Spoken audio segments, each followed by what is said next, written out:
Good morning, good afternoon, good evening. Oh, it's Friday. Happy Friday, best. Ooh, no.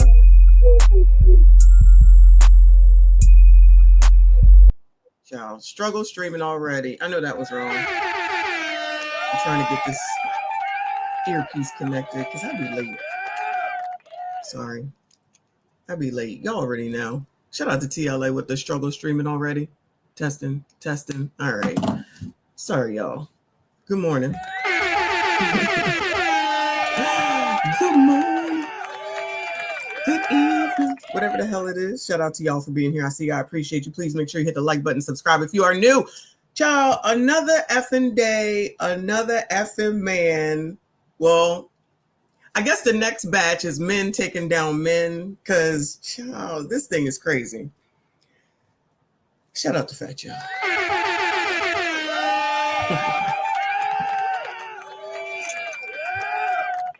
Now, what's for lunch today? You know, this is a lunch stream. I'm working, okay? No one is working today. I'm in charge. Shout out to me.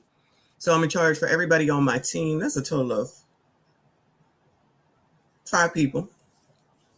Well, I guess 6, including my boss. But, child, ain't nothing going on. Who's working today? If you're working, shout out to y'all. If you're not, shout out to y'all. I'm a little bit of both. So we can have a little bit of a longer live stream today, okay? So another day, another man that's being sued for something, okay? And not criminally, it's civil yet again. Because I had to look that up because I'm like, wait, what, where'd I put it at? Did I keep it? I guess I did. To make sure that I'm like, okay, now I know damn well civilly is not criminally, which means that no one seems to want to take anyone to jail, I guess I should call it. No one wants to make them pay from the perspective of you did this harm, you need to go to jail so that you can't do it anymore. It doesn't seem to be none of that, right? It's just give us some money. Shout out to Durwin the Destroyer. That's what it really is. Thank you so much, Nicole. I see you. Good morning, good afternoon, good evening. Y'all hit the like button for me if you have not. So I'm like, this came out last night. I saw it last night. But y'all, I was so tired. I was so tired last night. I went to bed. I was in bed before 8 and I was asleep by 8. That's how tired I was. But that's also because, well, arguing with Trinidad. But then I went to the gym and I saw the trainer yesterday. And I'm just tired. Getting up at 4 o'clock in the morning is tiring, y'all. Shout out to blue collar workers. As y'all know, we support blue collar workers around here. They're the ones that get up early to go to work. Unlike somebody like me that works in corporate America, I basically go in whenever I get there. And as long as I do my work as a salaried employee, I can be leaving. That's how that works because I don't get paid hourly. But shout out to the hourly paid people, child. Do them hours. Been there, done that. All right. Could write a book about it. But moving on from that. So wasn't Joe already excommunicated from Black people because he said Hispanics or something created hip hop and everybody was in an uproar about it? I was watching that. I was like, y'all really be upset because this man just said that shit? Who cares? I didn't pay attention to it, but the Blacks was supposed to be like, we done with Joe. We done with Joe. I mean, I'm not saying that they're with him because of this, but I'm just saying they're probably like, see, that's what you get. See, that's what you get. I haven't looked yet, but I'm pretty sure that's what they're probably saying. You know what I'm saying? So I don't know if y'all heard about that, but that definitely was a thing about 3 months ago, 4 months ago, because I know Red Supreme, shout out to Red Supreme, would be talking about Hispanics and Blacks all the time. If I didn't follow Red Supreme, I would know nothing about all this stuff between Blacks and Hispanics, child. But anyway, so I usually will start off with some foolishness and then get to the main topic, but child, I got to get to it because I don't know how long it's going to take because I went and I was not purchasing the lawsuit, right? But I found enough of it on Twitter. It is 156 pages. What in the world? Diddy wasn't even 156 pages. This is reading like similar to Diddy-ish. It's reading similar to that. But this could be the start of an allegedly, everything's allegedly, take down a Fat Joe, similarly to what's going on with Diddy.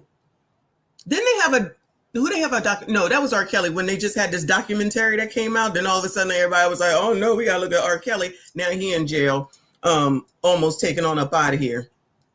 So this might, this could Diddy. I don't know how he started. Now he on trial. Fat Joe could be next.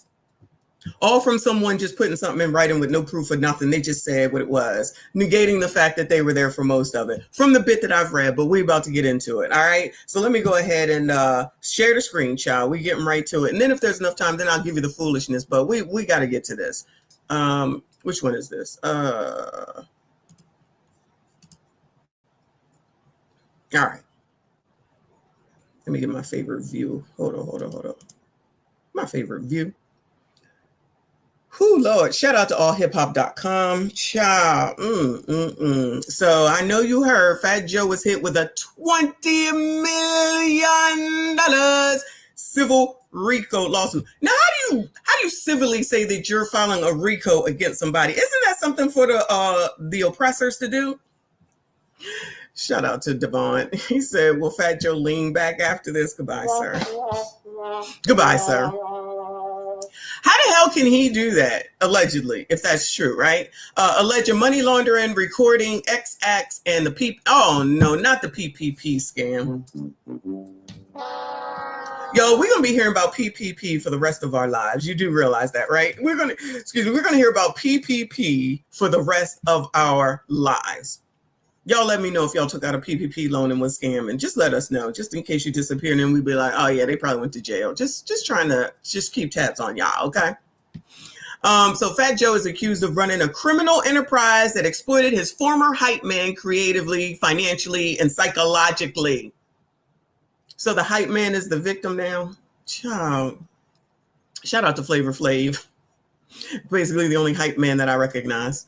Terrence Dixon, the longtime right-hand man to Fat Joe, has officially filed a $20 million RICO lawsuit. This is what I'm saying.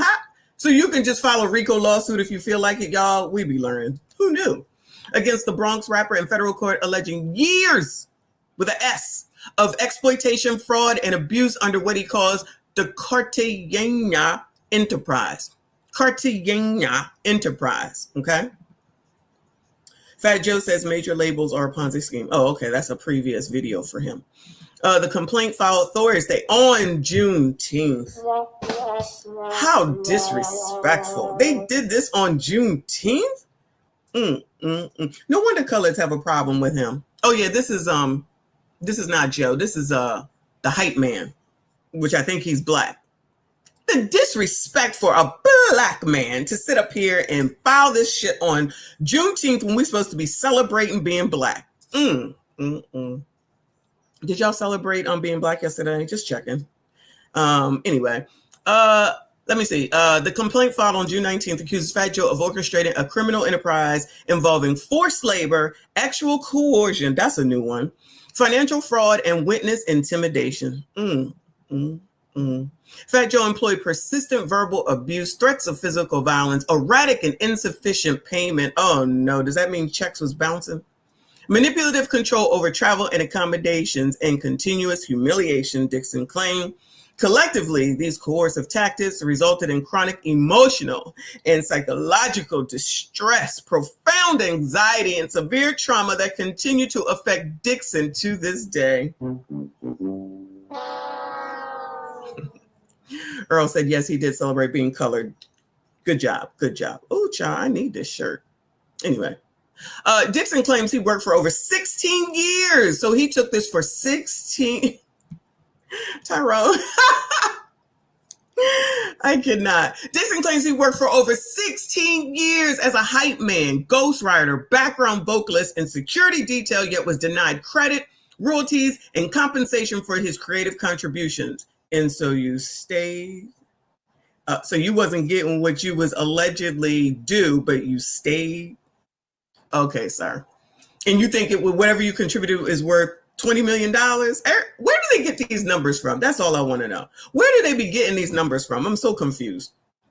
According to the lawsuit, Dixon alleges he helped write and perform on several songs, including Congratulations, Ice Cream, and Money Over Biatches, but was systemically erased from royalty records and publishing rights. Oh no, is it racism? Do y'all know any of these songs, Bueller? Off the top of my head, I don't know none of these songs. Y'all know any of these songs? I don't. I'm just saying, I don't know. That don't make it not true, but this sounds racist. The racism that you're experiencing and the struggle to make ends meet actually means the diet don't work for you the same. He says Fat Joe and his team submitted falsified contracts and backdated split sheets to BMI and ASCAP to divert royalties and conceal Dixon's authorship. The complaint named several of Fat Joe's close associates, co-defendants, including Pistol Pete Torres, Richard Rich Player something, and Erica Juliana Morera. They all sound Hispanic to me. It also targets corporate entities such as Sneaker Addict Touring LLC, Slate Inc., and Roc Nation, which Dixon says played a role in concealing his work and facilitating the alleged misconduct. I tell you, Jay-Z keeps taking strings. He brought up everywhere, child. Dixon accuses the group of violating the Trafficking Victims Protection Act and the Racketeer Influenced and Corruption Organizations Act. Child, Negroes learn something and then they come through and just be using it every daggone where. I tell you. All right. I don't know what that is. I mean, it's text messages. I can't see that. Dixon also alleges unjust enrichment, fraud, money laundering, and international infliction of emotional distress under New York and Florida law. Among the most disturbing claims are allegations of actual coercion. Oh, no. Look who has ascended. I thought you was traveling and you wasn't going to be trolling me. Is the plane late? You should be on a plane somewhere by now, internationally. He also alleges Fat Joe orchestrated Group X scenarios, involving dancers and oh no. Yo, weren't they saying that Diddy was dealing with minors? And has anyone heard one thing about minors thus far as they're talking about all this X going on? Has anyone heard anything about anyone doing anything with minors? I feel like I've heard nothing, but that was one of the big things that they were saying when that first came out with him. Using psychological manipulation and economic control to maintain dominance, Dixon was routinely coerced into engaging in X acts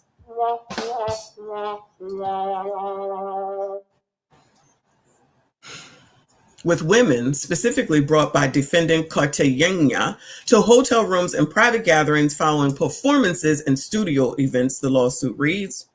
Defendant Cartagena frequently arranged and orchestrated these encounters, sounding very Diddy-ish, intentionally creating scenarios designed to reinforce plaintiff's complete submission.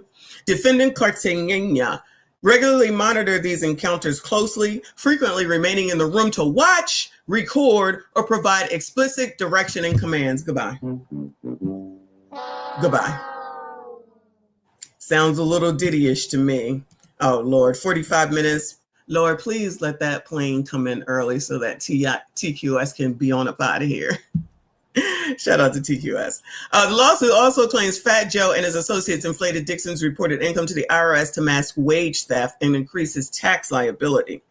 Dixon said he was deprived of at least $600,000 in royalties and excluded from future earnings tied to his creative work.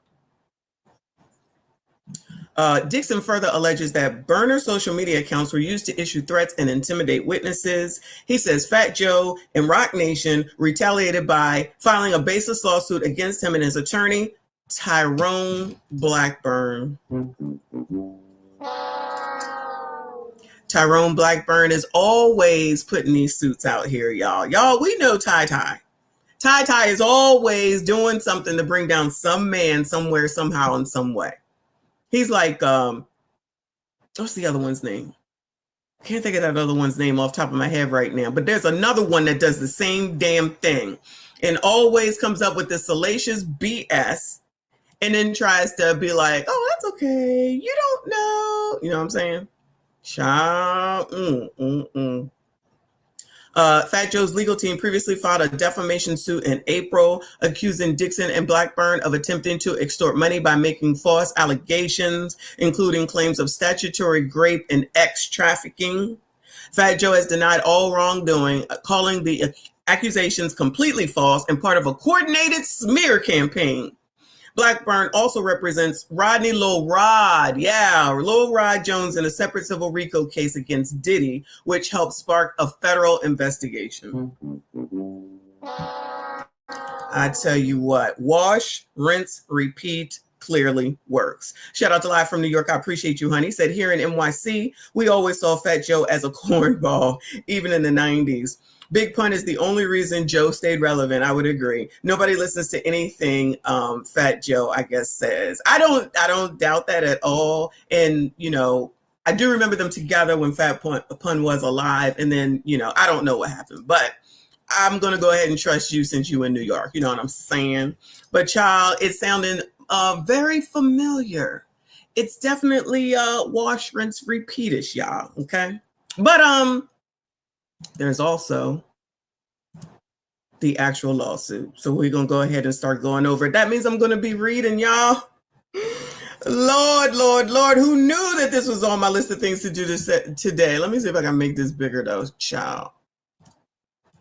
No, I didn't get them bigger. All right. So that's as big as it gets. Pause, child. Pause. Let me take this down. Shout out to Young Riaz. I see you. Shout out to everyone that is here. Please make sure you hit the like button for me. Subscribe if you are new.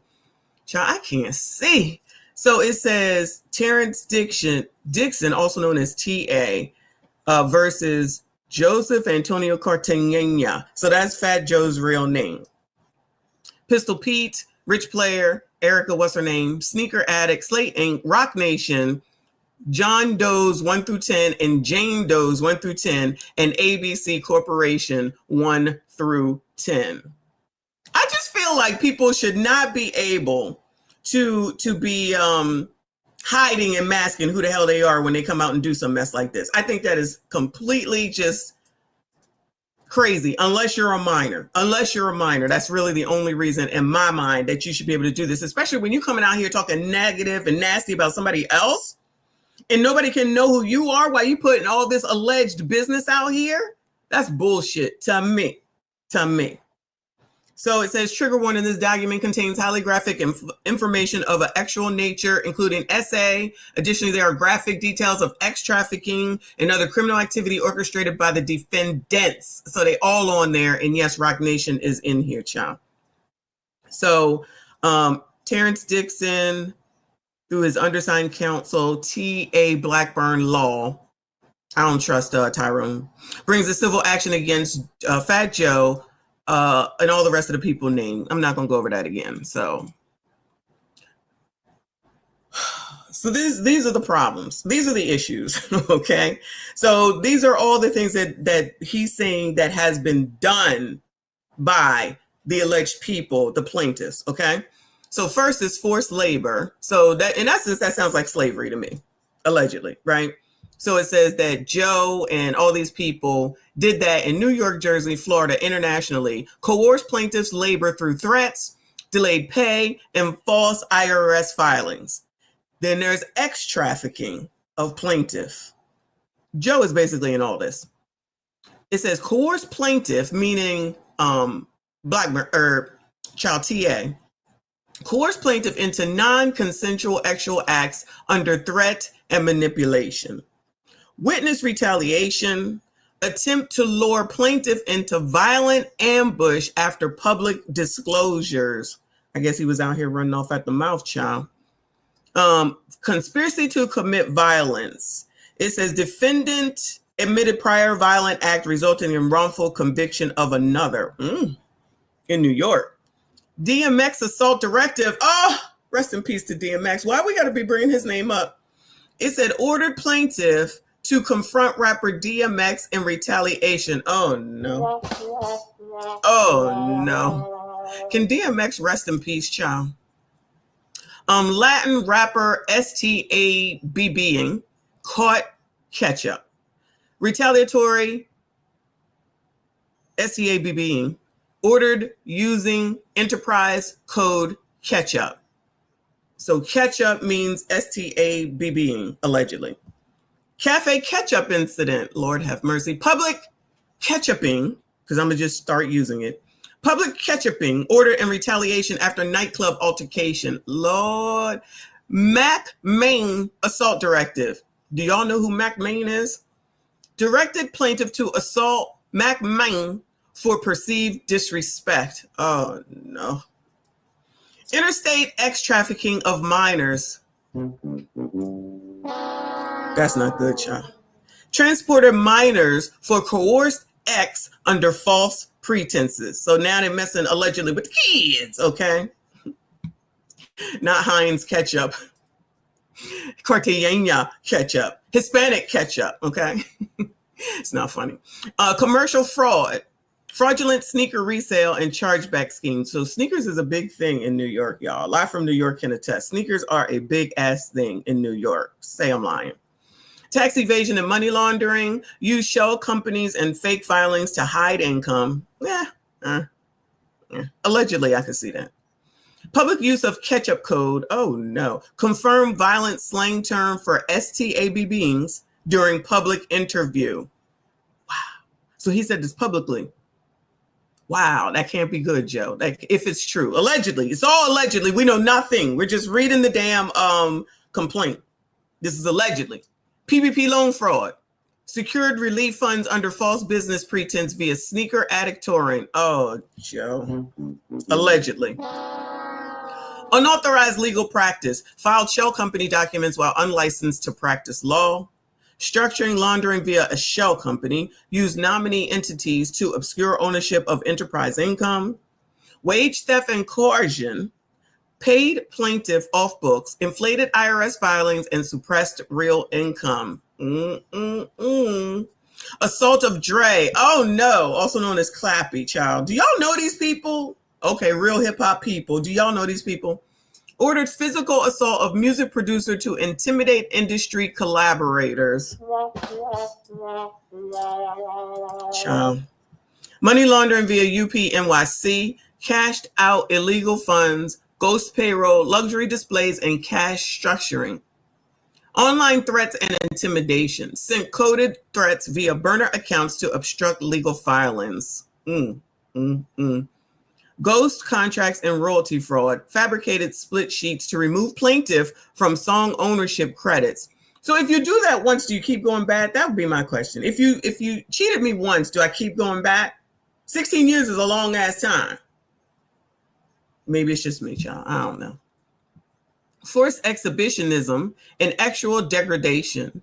Force plaintiff into group X, voyeurism, and public humiliation. Wire fraud, tax fraud, and coercive wage theft statutes violated. From 2017 onward, Roc Nation and BDO, under Cartagena's direction, misclassified plaintiffs' labor to evade taxes, suppress rights, and enforce. Child, why don't they just make this up? Like, why don't someone just make these up and publish them as books? Because, child, this is, we know it's salacious, right? And they keep doing it. So just purchase or put some books out. Big Tiff allegedly put out a book. I don't know why the hell anybody would buy it for $100 fucking. Tiffany, we've seen it all. Tiffany, we've seen it all. There's no need to buy your book. I'm not buying that book. If it leaks, though, we'll read it. But other than that, I'm not buying that book. Girl, we didn't synced it all. Anyway, structuring wire fraud and laundering of enterprise proceeds through layered bank accounts. From 2016 to 2024, the enterprise used multiple Sabadell accounts to launder proceeds from forced labor and fraud, routing funds through shell companies under BDO's oversight for Roc Nation. Jay-Z can't get a break. Payroll fraud, tax misclassification, and coercive financial structuring statutes violated. Since 2017, Roc Nation and BDO used false W-2s and 1099 filings to suppress plaintiffs' labor rights, laundering payments through shell entities and Sabadell accounts to conceal enterprise coercion. They've been messing with him for a long time. Child, they've been messing with his ass for a long ass time. And yet he's still there for 16 years.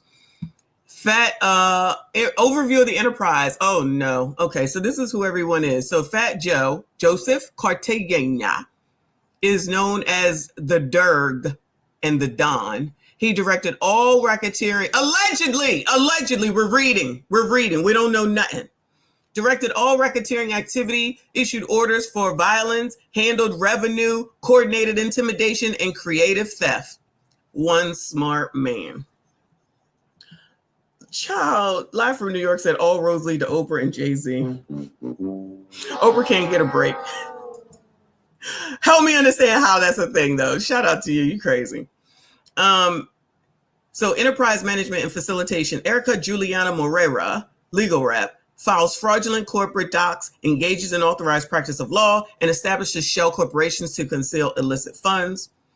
Arizara Cartagena, defendant's daughter, oh no, and co-conspirator. So you got your own kid allegedly involved in this. Honey, let me go ahead and bring you into the family business. You might not stay out of jail, but that's okay. As long as we rich and everybody thinks everything is all good in the hood, I'm going to teach you what I know. Nominal owner of shell entities, Azaria LLC. Oh, something named after her. Obscures defendant's actual ownership and control to evade liabilities.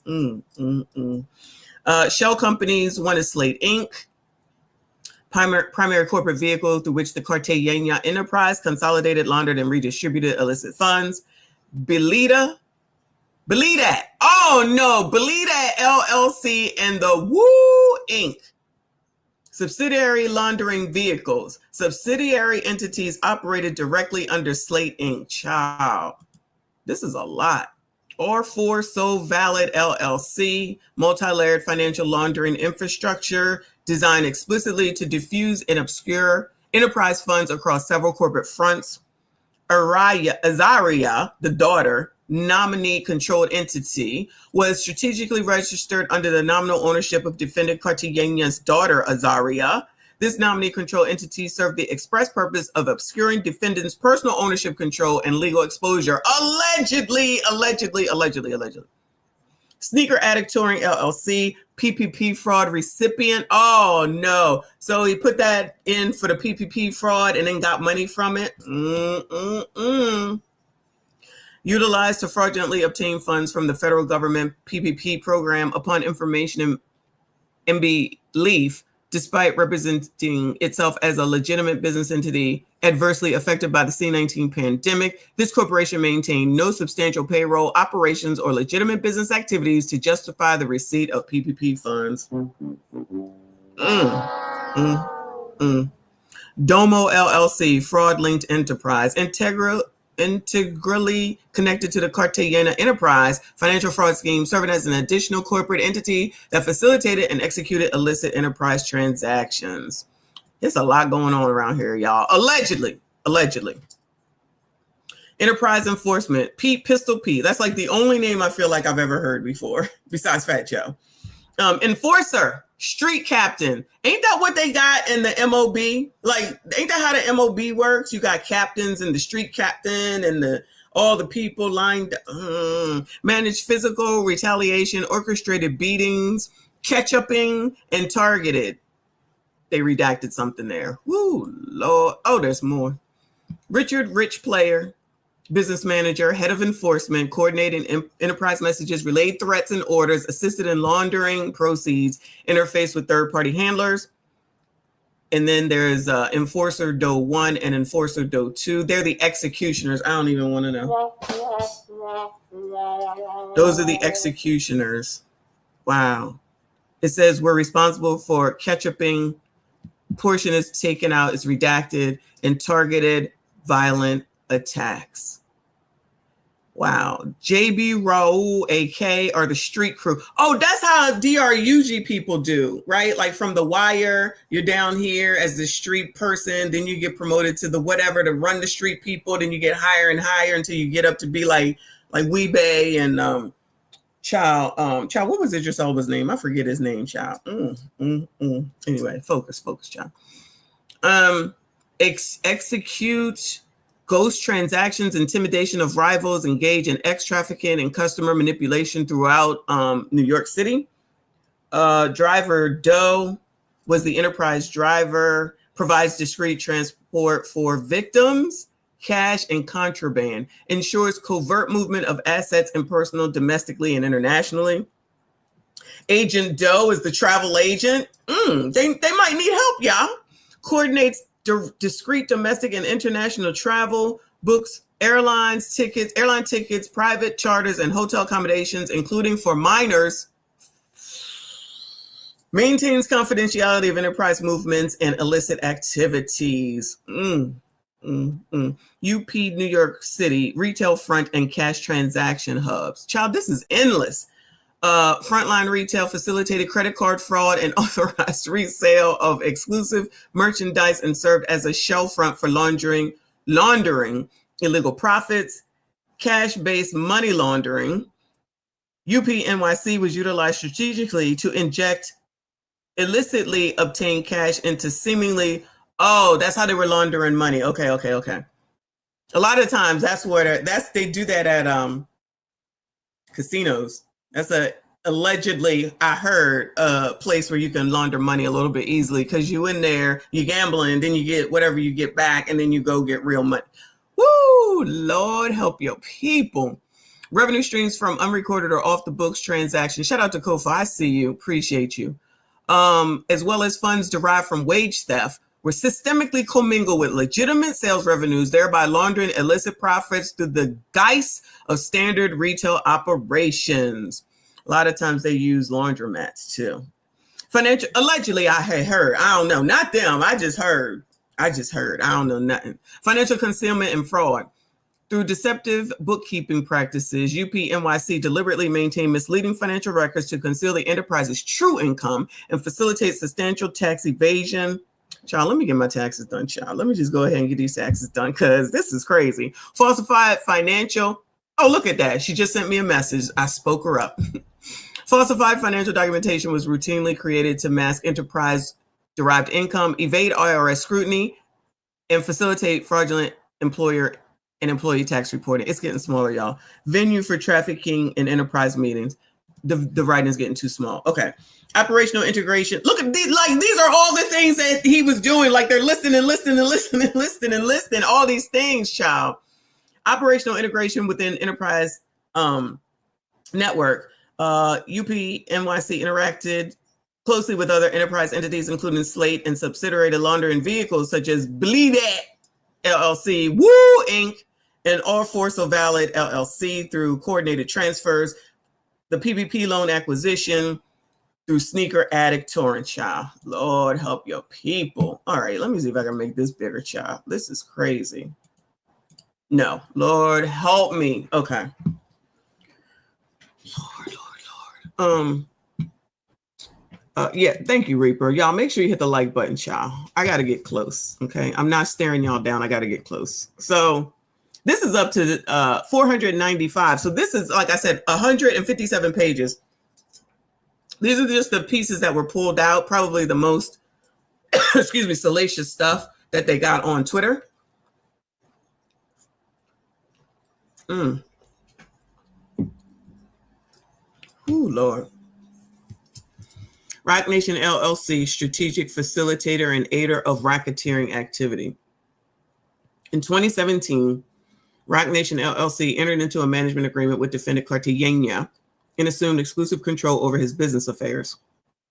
From that point forward, Roc Nation functioned as defendant Cartagena's operational command center, overseeing all touring, licensing, branding, music publishing, and commercial contracts while affirmatively projecting his public image and shielding his financial operations from scrutiny. So allegedly, what I'm hearing, Roc Nation did this shit too. It's all their fault. Well, that's not what they're saying, but they're bringing their names in because they allegedly allowed Fat Joe and his enterprise to act any way that they wanted to, so they bear liability. Allegedly. This is just my interpretation of what I just read. Upon information and belief, Roc Nation was aware or willingly blind to defendant Cartagena's ongoing criminal conduct, including forced labor, financial fraud, blah, blah, blah, blah. We already read that. Roc Nation's racketeering-related conduct includes assuming managerial control over defendant Cartagena's tour, brand, and publishing rights in 2017 and continuing through today. So Cartel or Roc Nation is from 2017 up until today for the alleged racketeering, overseeing financial transactions derived from plaintiffs' unaccredited performances and co-authored tracks, including All the Way Up and Congratulations, without providing accounting or ownership recognition. So what is his name? TA ain't get no credit. And he blaming Roc Nation, allegedly. Initiating or supporting retaliatory litigation against plaintiff and his attorney after plaintiff disclosed allegations of, initiating or supporting retaliatory litigation against plaintiff and his attorney after plaintiff disclosed allegations of racketeering and trafficking constituting unlawful retaliation. Oh, Lord. So I guess he told them what he was about to do, and they allegedly tried to intimidate him. Allegedly, Roc Nation and people under them. Allegedly. Continuing to benefit from and promote recordings, tours, and merchandise that originated from the enterprise's unlawful conduct, failing to disclose material information about known enforcers and threats, for example, Pistol Pete and Richard Player, and suppressing evidence of coercive enterprise tactics. Well, so they was hiding the proof of them being allegedly enforcers. I can understand that, though. We wouldn't want that information to be out there. Allegedly, okay? This is allegedly. These actions constitute racketeering, aiding and abetting, and retaliation and obstruction, and venture liability. And they give all the acts and where they're at. Roc Nation's failure to intervene, so y'all just sat there and you ain't do shit, investigate, or sever ties with defendant Cartagena after assuming managerial control in 2017, despite extensive evidence of coercive conduct, makes it both a material beneficiary and a willful enabler of racketeering activity. Its continued participation in legal defense of defendant Cartagena commercial interests represent knowing facilitation of the very enterprise structure that caused plaintiffs harm. So y'all knew and y'all ain't do shit. Oh, Jay-Z. The preliminary statement. All right, back to the beginning, child. I don't know what this order is in. This action arises from a calculated, sustained, and multi-layered exploitation of a creative partner by an internationally recognized entertainer aided by an extensive network of associates and corporate entities operating in concert to defraud, intimidate, and financially exploit plaintiffs. So everybody was in on what happened to TA. Okay? For more than 16 years, plaintiff Terrence Dixon, also known as TA, dedicated his talent and labor and loyalty to Fat Joe. During that period, plaintiff acted not only as Cartagena's hype man, but also contributed as a lyricist, a background vocalist, security team member, and creative collaborator. So this is my question to TA. So you didn't participate in any of these acts? So for 16 years, you was the innocent in all this. You didn't participate in none of this. You knew about it all, but you had nothing to do with any of it. But you know everything that was going on and everything that was done to you. Could you be opening yourself up to some liability? Now, listen, I'm just asking questions, yeah. Could you be opening yourself up to some liability? Because are we to believe that, just say all this is true, allegedly. So you didn't participate and get any benefit from this whatsoever, allegedly? I'm just saying, I could be wrong. Despite plaintiff's integral contributions, Fat Joe systemically excluded him from fair compensation, proper attribution, and the substantial royalties and profits generated from his creative labor because he's so smart. I is smart. And you didn't give me what it is that I needed. Instead, plaintiff was consistently underpaid, denied songwriting credits, and deliberately concealed from royalties and back-end compensation. It sucks to be TA, and yet you stayed for 16 years. Okay. Anyway.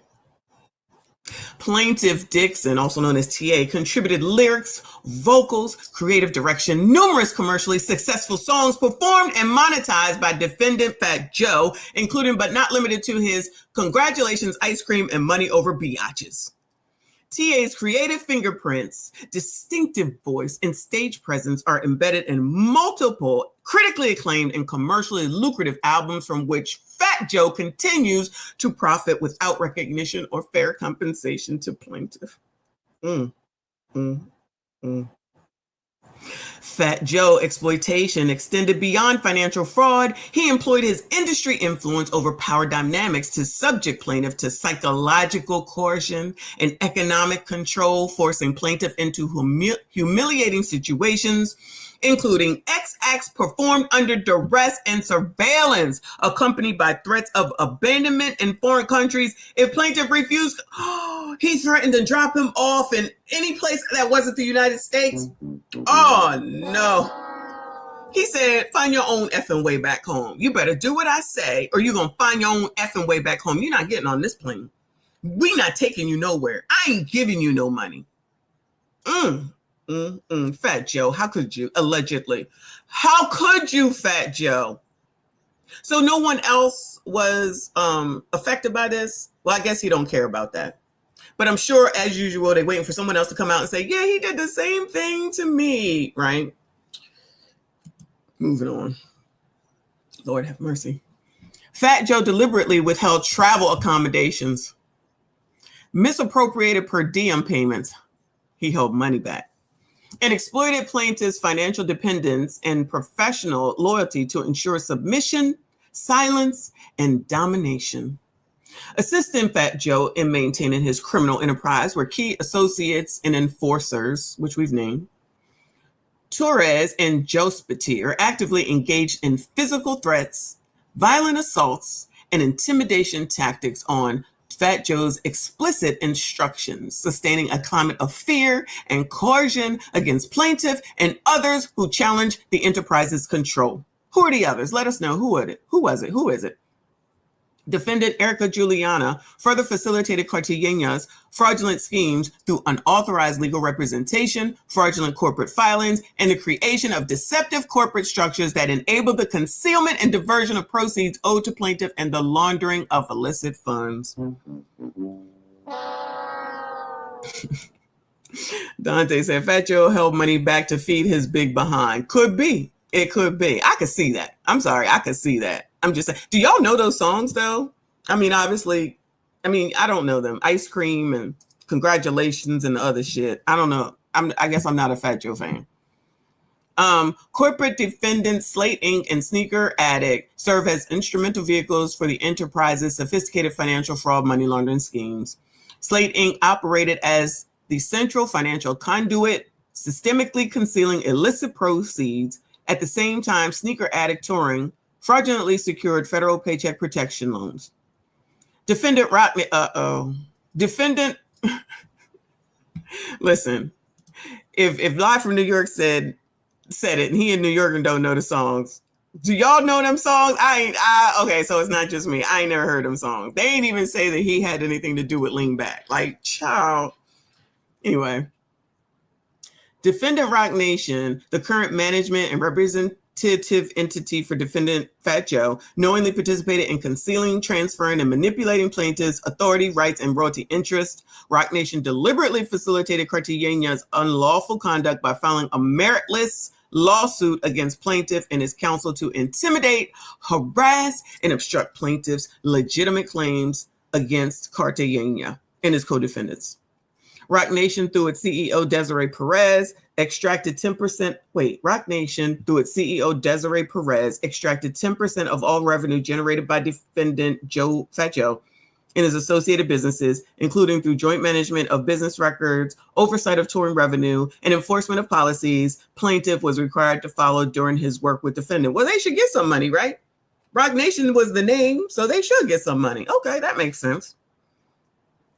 As an aside, according to accountant Doe and former manager Doe, defendant, they got spelling errors up in here, child. Every time Tyrone puts something out, they be spelling shit wrong.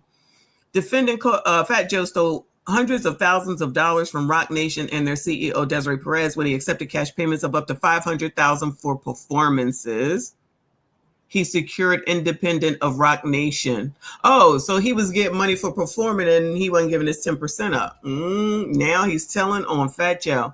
Upon information and belief, defendant Joe actions went against his agreement with Ms. Perez. Defendant Cartagena, alongside the rest of them, created and sustained a deliberately exploitative arrangement in which plaintiff was systemically denied proper compensation, authorship recognition, actually, and lawful recourse. Over more than 16 years, defendant collectively, Fat Joe, collectively enriched themselves through plaintiff's uncompensated.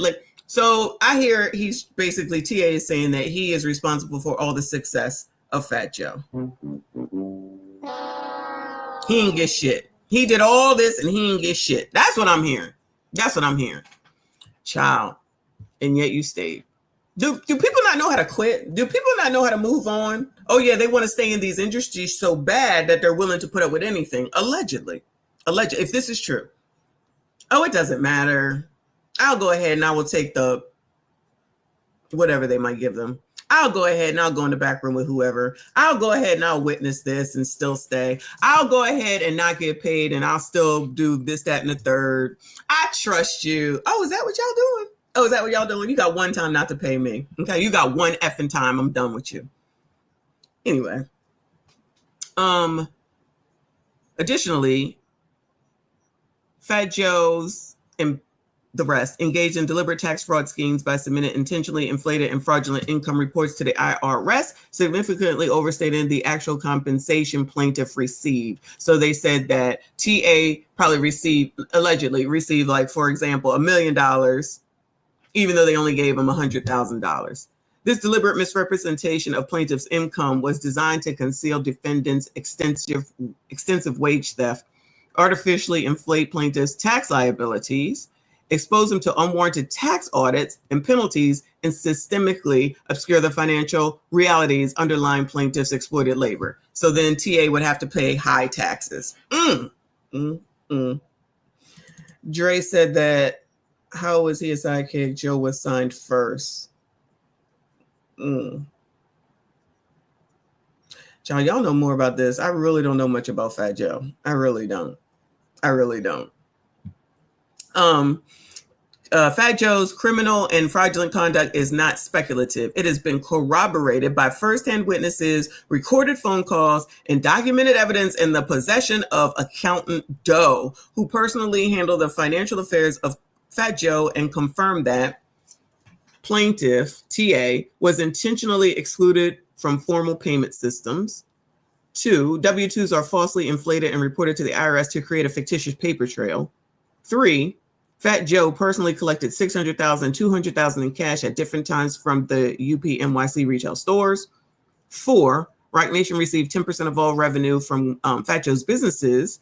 5, numerous financial records were fabricated or withheld to avoid paying TA the royalties and compensation he was owed. Child, hold on. Child, what's the name of them songs? Do y'all remember?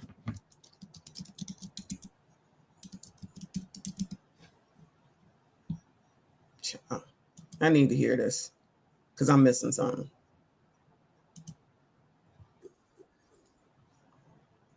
You know I can only play a second. So this says Fat Joe ice cream featuring Raekwon and TA. I thought he wasn't getting no credit. This is right. This is on YouTube. Yeah, this is on YouTube. Let me go further into it. Let me get into the middle of it.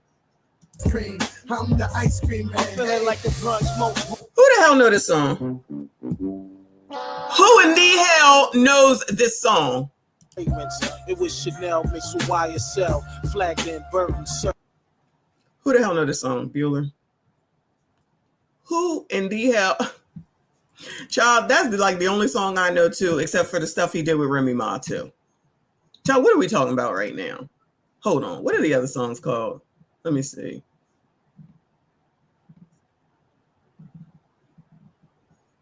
Money Over Bitches. All right, let me see. Child. Money Over Biatch. Let me spell it out. Look, Fat Joe, Money Over Biatch is featuring Too Short and TA. What is he talking about? He getting credit for bullshit that don't nobody know. Fuck these hoes. F these hoes.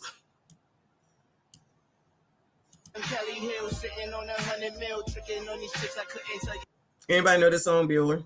This is raw and uncut. Okay. Anybody know this song? This is Money Over Biatches. Okay.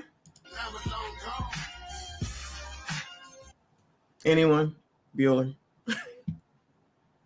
Nobody. He's getting credit, child. TA, you are getting credit. Somebody lying around here, child. Somebody is lying around here. All right, what's the other song called? Congratulations, child. Congratulations, child. Let's see. Congratulations. Fat Joe, Congratulations, featuring. Is that the one we just listened to? Hold on. Money Over Biatches, Ice Cream. Oh no, this is it. This is the other one. Let's see.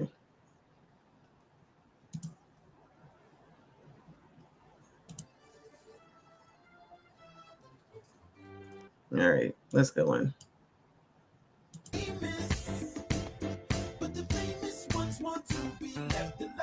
Anybody know this song? Anybody, Bueller? Anybody know this song? You'll learn. Listen, I'm moving it forward, so maybe there's a part that we just don't know. Oh, yeah, baby. I know none of it. Not near none of them. These are the songs that TA wrote. These are the songs that he said that he was a part of, and don't near nobody here know near none of them. Okay. Systemically erased from royalty records and publishing rights. Child. Yeah, I don't know. I don't know how much money you thought you was gonna get from some songs that don't nobody know, but maybe it's just me. Yeah, maybe it's just me. Blah blah blah blah. Let me see. Further confirming the illicit nature of Fat Joe's operation.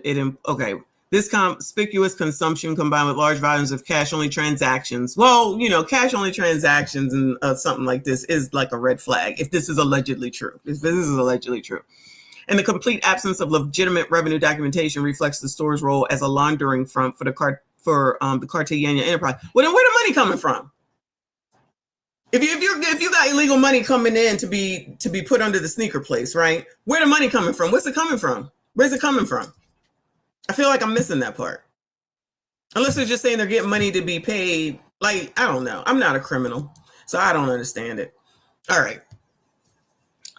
Fat Joe earns an estimated $60,000 per month in royalties and at least $20,000 a month in streaming revenue, none of which he has ever been shared with TA, despite his significant authorship and performance contribution to the monetized songs. In one documented instance, Fat Joe pocketed $30,000 Live Nation performance check for the All the Way Up tour. All right, well, there's a song that I know. Shout out to All the Way Up. I know that song. So, TA, were you on that song? Money that was rightfully allocated for plaintiffs' contributions. Fat Joe used those funds to pay off his back taxes owed to the IRS, as confirmed by a witness who was part of his management team at the time. Child, you can't trust anybody, clearly, y'all. You cannot trust anybody. Plaintiff was not only exploited financially, but also subjected to a wide spectrum of SC. SC is actual coercion, y'all. Coercion. Psychological control, forced exhibitionism, and surveillance-based humiliation, including being compelled to perform X acts under observation, being filmed or directed by defendant in the presence of others. Tactics designed to control plaintiff's body, erode his autonomy, and ensure silence.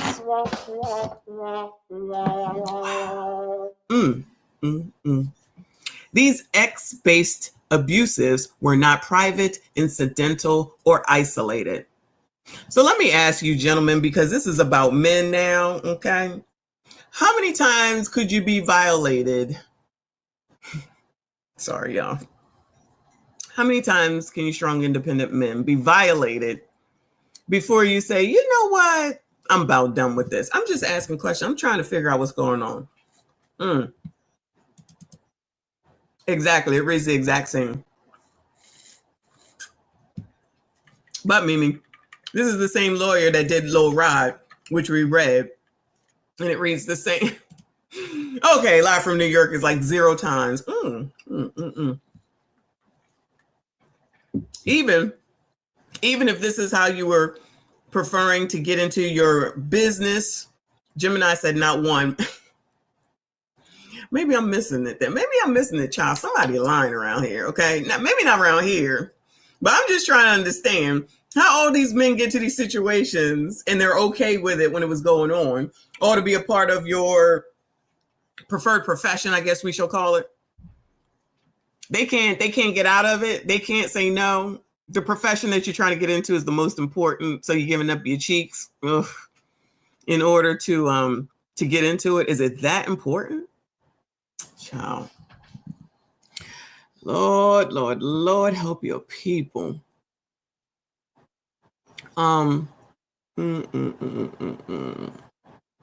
Miami, on Market America's corporate yacht, and at its mansion properties, the defendant, Fat Joe, orchestrated repeated ORGIESs.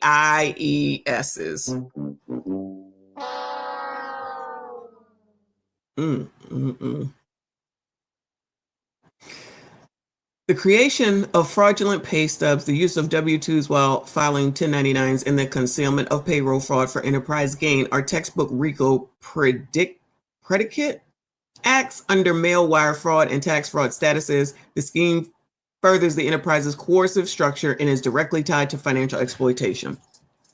So, let me go back. It says, these X-based abuses were not private. They were integral to the enterprise's culture of dominance and humiliation enforced by Fat Joe's associates. And then they named the associates during their tour locations, including Miami, North Carolina, Germany, Spain, and Wisconsin. Child, they was having tours in Wisconsin for Fat.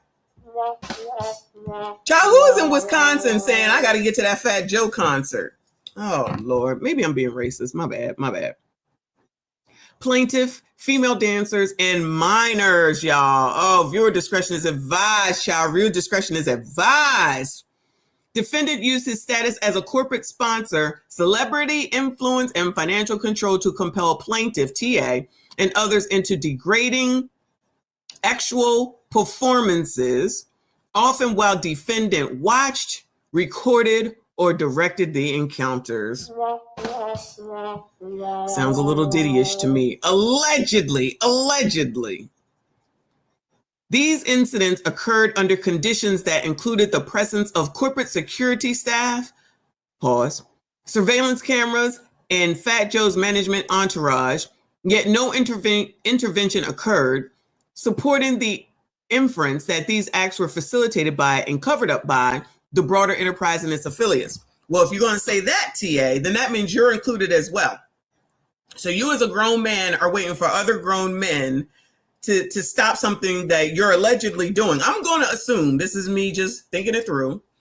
You were there, you were participating. Joe was over in the corner allegedly, and he said, go do this, go do that, go do this, go do that. You doing it, and then you looking over there at security, and you thinking they supposed to jump in and save your ass? Why you not doing that? Why you not walking out? Why you not coming back? Once you left, why you come back? That'd be my question. Y'all be coming back for your own abuse. That's what I'm hearing. You wanted to be a part of this so bad, I guess, maybe, allegedly. I don't know. This is crazy. Yeah, who the hell in Wisconsin is saying, I can't wait for that Fat Joe concert? Anybody here from Wisconsin? Bueller. Sorry, y'all. Defendant also, Fat Joe, also used social media burner accounts, including Bitig, BITTTGGG, and Dr. Zavag, to issue veiled DEATH threats and witness intimidation, such as, you love your family, right? Oh, no. Oh, no. Enterprises' use of violent and threatening coded language. A key element of the Cartagena Enterprises operations was the strategic use of coded language to communicate threats, issue directives, and conceal violent and coercive acts. This language is intentionally crafted to mask the true nature of enterprise communications from outsiders, law enforcement, and industry professionals. Fat Joe and his senior associates regularly use phrases and terms that function as internal codes to direct violence, actual coercion, intimidation, and other illicit conduct. This included the Dern is known as Fat Joe. That means Fat Joe or fat guy. The Don, that means Fat Joe. Boanches, targeted females referred to as bitches. Boanches? Do I need to start using that? Boanches. Payops means coerced or violent SA. Cowpy, to physically assault or slap. Coolin, rectum or anus. Ketchup, which we already learned. Matondin, delete them or him. Wow. Theory, baby mother. Siri, get out my face. Theory, baby mom. Siri! I said theory, not Siri. If I asked for your ass, you wouldn't come on. THEORY, so she don't keep coming on. Baby mother, wife, or girlfriend. And corpin, to place a victim in a casket. Lord, Lord, Lord, help your people. The top 10. These terms were used in text messages, in person. Oh, wow. If that's true, though, they can pull them text messages like we was talking about yesterday and then kind of piece a conversation together by way of this. And there's probably more. Oh, that'd be crazy. Oh, my goodness gracious. These terms were used in text messages, in-person conversations, studio banter, and back-channel communication to direct enforcers, silence dissenters, and coordinate enterprise activities across geographic locations. The coded language is essential to maintaining the structure's secrecy while allowing the most extreme forms of coercion and violence to be ordered and executed without exposing the enterprise to immediate scrutiny. That's the same thing that the MOB does, right? This internal lexicon not only reflects the deliberate concealment of criminal activity, but further establishes the organized, hierarchical, and methodical nature of the enterprise's operations. Wow. Oof. The defendant's penance for exploitation was not limited to artists and collaborators. Oh, no. Viewer discretion is advised. They're about to talk about the kids.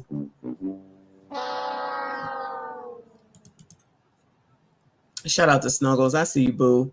He said, very interesting. Everybody seems to be getting in trouble by the government. Do you think it's true? This is not by the government. This is just by a person who worked for him, who's saying that he wasn't getting paid and he wasn't treated right for 16 years.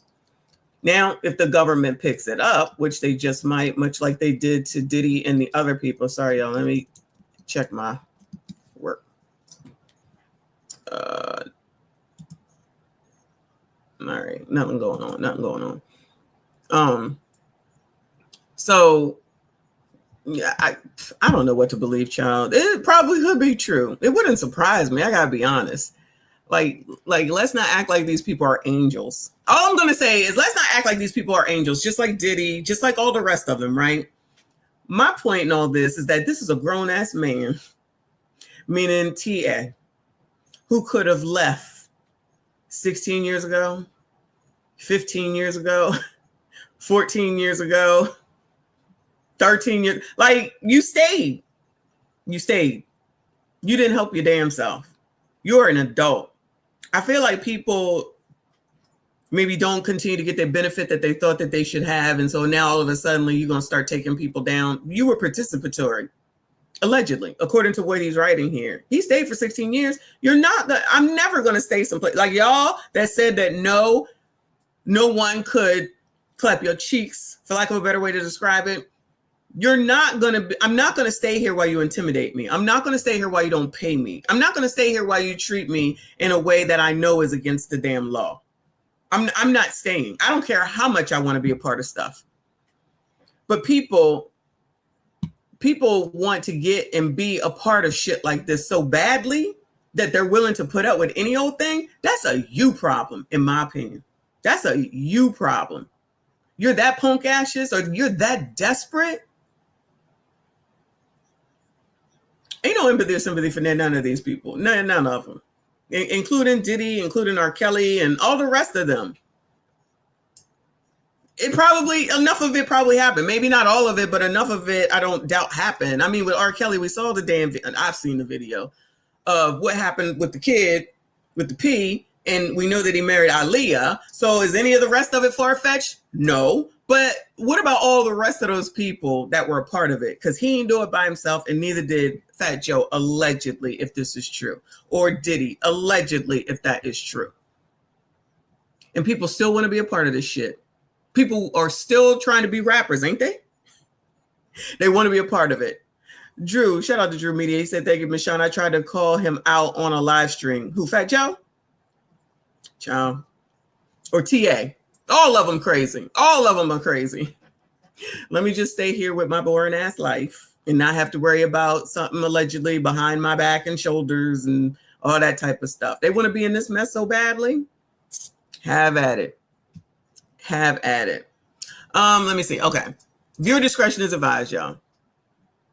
Throughout his time working for defendant TA, personally witnessed Fat Joe engage in actual relations with children who were 15 and 16 years old, allegedly. Allegedly. I'm just reading, YouTube. I'm just reading. Minor Doe 1. Minor Doe 1 is a 16-year-old Dominican girl residing in New York. In exchange for cash, clothing, and payment of her cell phone bill, Fat Joe would get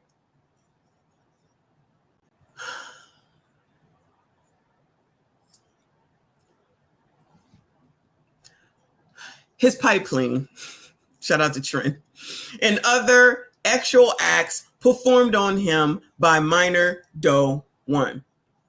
On one occasion, while driving in NYC, Minor Doe 1 asked the defendant for money to pay for her cell phone. Being notoriously cheap, I don't know if it's notorious. Anybody know? I don't know. Live from New York, do you know? Is Fat Joe known as being cheap? The defendant claimed to be broke. This upset Minor Doe 1, who began yelling, cursing, and screaming. Now here comes TA to the rescue. Plaintiff TA begged Fat Joe to pay the minor's child's cell phone bill, which was less than $100. So notice how TA is always being put in a positive light. He was just a victim of everything. And he was just trying to help the girl child. So you went for 16 years and witnessed this man deal with minors. And now you got something to say about it. Okay.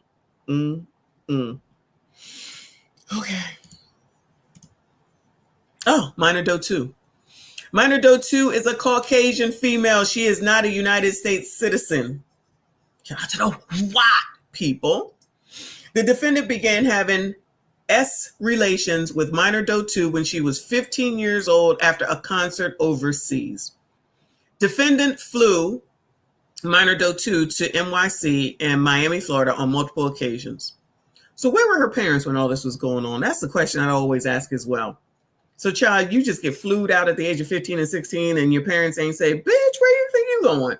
Or you ain't going nowhere. Or I will beat your ass if you leave here. Or let me go ahead and find out and go call the police. Or something. Child, that's just me. Due to Minor Doe 2's body being adolescent and not fully formed, defendant paid for her to get a Brazilian butt lift.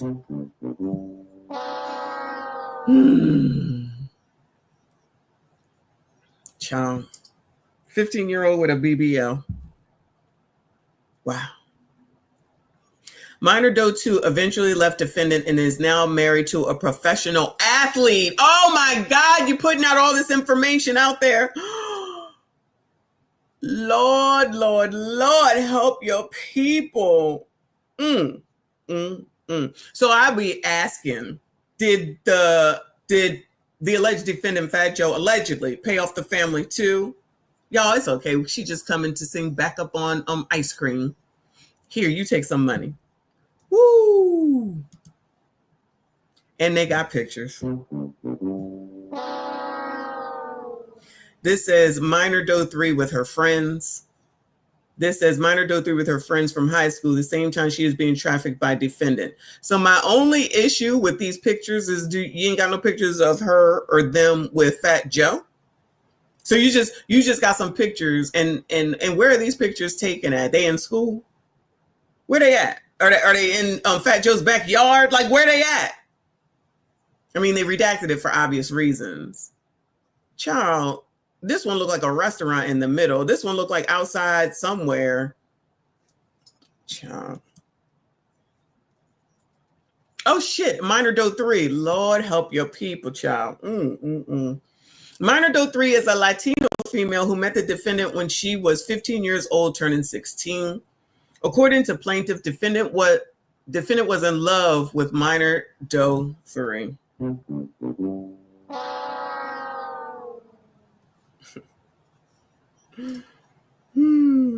Charlie's hair, I can't get out of my face. So Fat Joe was allegedly in love with a 15 turning 16-year-old, allegedly, according to TA. He even contemplated leaving his wife, allegedly. Fat Joe paid all minor Doe 3's bills. What bills do you have at 16, Bueller? What bills do you have, except for your cell phone bill? What the hell bills do you have? Bills? That's why I'm thinking maybe the whole family was benefiting, allegedly. I'm thinking allegedly that the whole family was benefiting, because how in the hell, if y'all got kids, if your kids live with you, can your kid go away out the side of the country and you just be like, see when you get back, Bueller? So I'm assuming allegedly that he was probably taking care of the whole household, if this is true, so that he could continue to do whatever. Wow. Allegedly. The defendant paid all minor 3's Doe's bills and even took her overseas to his tour stops. He brought her to Florida and would put her up in a condo he rented a few blocks from his house and his wife. In a recorded conversation, minor Doe 3 and her 15-year-old cousin described in detail to plaintiff, to TA, how inappropriate it was for defendant Fat Joe, who was in his late 30s at the time, to be fawning over children. Oh, no. So how did they get there then? So allegedly, he's saying that there's a recorded conversation where the minor and her 15-year-old cousin, both in 15 and 16 or so, described to TA, because he was the nice guy, he was the good guy, I was there to help, I was there to be there for everyone, even the kids, right? They were telling that adult as kids how inappropriate it was for the defendant, who was in his 30s, to be fawning over children, and yet those children were there. So just say they weren't there on their own. So then does that mean that their parents need to be held accountable and liable as well? Because we know that TA was doing the right thing. He was doing the best he could. He's such a good guy. He was looking out for everyone. Wow. This is ridiculous.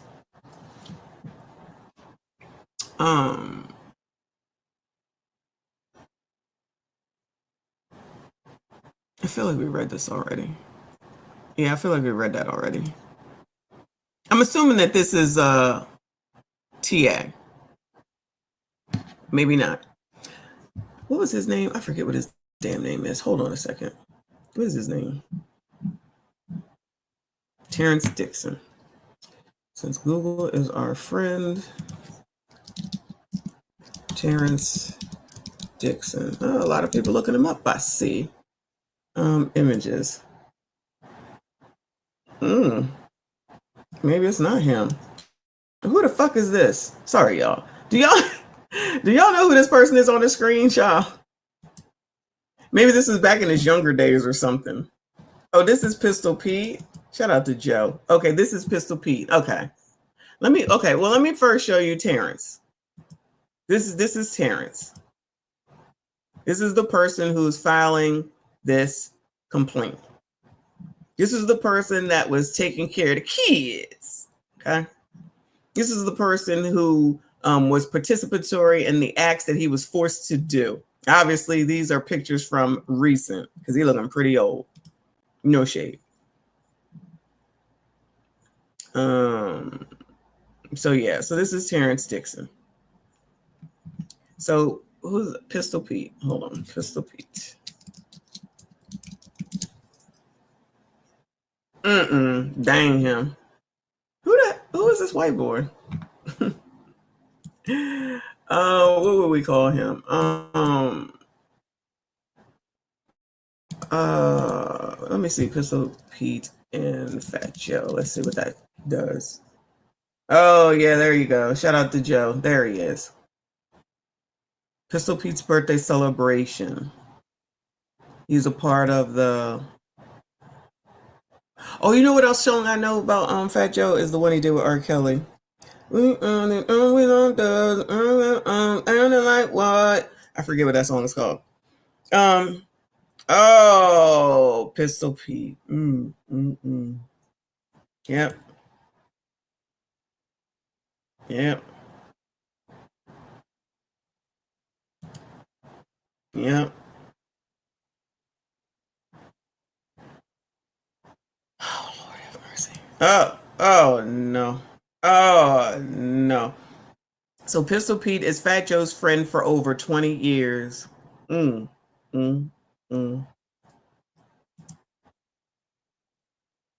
ain't this? Oh yeah, it's Drink Champs. Okay. Excuse me. All right. Wow. Okay. That's Pistol Pete. Who else is there? I don't know. Let's go back here. So that's Pistol Pete. Thank you, Joe. Oh, they put his name in because they're talking about him next. Okay, because I'm like, this is random. All right. So Pistol Pete Torres is an individual believed to reside in the Bronx and Miami. Torres served as Fat Joe's primary enforcer and street-level operations captain, responsible for executing violent directives, enforcing internal discipline, and maintaining order within the Cartagena enterprise through fear, intimidation, and physical assault. Acting at the direction of Fat Joe, Torres coordinated and carried out acts of violence, threats of retaliation, and coercive control against those perceived as disloyal, including TA. Torres's involvement in the enterprise's retaliatory operations is corroborated by audio recordings and witness statements. Oh no. Oh no. Shout out to Uncle Rick. He said Joe was a monster when he was young too. He got bodies on him. Allegedly. Shout out to Uncle Rick. Shout out to all of y'all that are here. Please make sure you hit the like button, subscribe if you are new. The Bronx, that's why I don't go there. Oh no. I actually remember when I walked through the streets of the Bronx with my daughter to get to the Bronx Zoo. I was like, why are you doing this? Crazy. I mean, everything was fine, obviously, but it was crazy. I'm like, oh my God, why are you doing this? Why are you doing this? Woo! Never again, child. Never again. Blah, blah, blah, blah. Which documented his efforts to orchestrate an ambush against TA in his use of coded enterprise language, such as pound him out and catch up to issue pound him out. I forget what that meant. To issue violent orders on defendant Cartagena's behalf. Torres was not a peripheral actor, but a central figure in the enforcement hierarchy, entrusted with ensuring obedience to violence and reinforcing the enterprise's culture of silence, dominance, and fear. Whoo, Lord. Who the fuck is this? Dang, Erica, is that another picture of... That's not the same man. Is it? Oh, maybe it is. Okay. Come on, Fendi. All right, maybe it's the same man. Shout out to Pistol Pete. All right, so Erica Juliana Morero, or whatever, is an individual who, upon information and belief, resides in the state of Florida. She illegally represented herself as a legal agent and counsel, despite lacking proper authorization to practice law in Florida. She actively participated in creating and managing fraudulent corporate entities to conceal and launder the proceeds of the enterprise's illegal activities. Morera's actions facilitated financial fraud, obstruction of justice, and unauthorized legal practice, causing direct injury to TA. I tell you. So everything always affects him. There's a lot that's affecting that man. I tell you. Nobody else, just him, right? And he still stayed. I think he's an adult. Allegedly. I could be wrong. Shout out to Uncle Rick. I appreciate you, hon. He said, tonight we are putting together the cookout barbecue playlist on Twitch. Shout out to you and Twitch. We can go ahead and support our friend tonight on a Friday night. I will definitely stop by. I'll definitely stop by. I don't know if I will be home. What time are you starting? 8 CST, which is 9 EST, if I'm not mistaken. I'll be trying to get it together, y'all. I'll be trying to get it together. Go ahead and follow Uncle Rick on Twitch, y'all. R-Dubs. Oh, that's the name, R-Dubs. Shout out to R-Dubs. Thank you so much. I appreciate you. Let's move on, child. Let's see. All right. Sneaker Addict Touring LLC is the name of the sneaker thing, blah, blah, blah. So I guess she opened up Sneaker Addict Touring is what they're saying, and then opened up Slate Inc. as well. Because allegedly, these are shell companies. And this is where Sneaker Addict is where he got the PPP loan through. Which, if that's true, that's not like something that would take forever to prove. You know what I'm saying? Because the IRS can start looking into that immediately. You know, it could start right from that, though. Wow. I'm just thinking that through. It could straight start from that and then move into anything else thereafter. Because you know that the IRS is already looking into all the people with the PPP loan and fraud and stuff like that. Wow. This is crazy. Another one, though. Another one. I don't even know what to say. Let me see if there's any updates, because that's all I got as of right now. It was an hour and a half. Oh, that's not bad at all. Hold on, Fat Joe. Anything new today? Another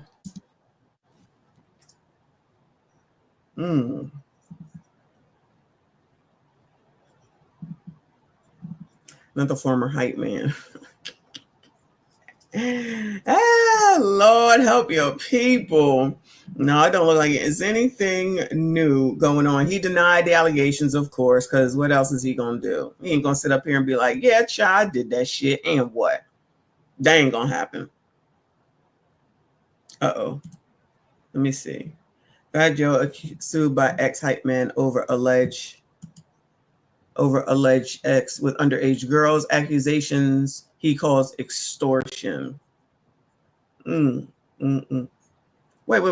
The shocking lawsuit from Terrence T. Dixon comes months after Fat Joe sued him first, claiming Dixon was making extortionate demands. Hold on, y'all. Hey. I said, what's up? No, I need one. Oh, no, I haven't done that yet. I'm going to do that.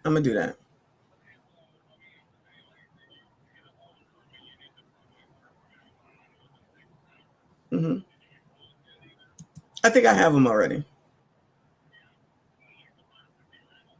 I'll check. I'll let you know.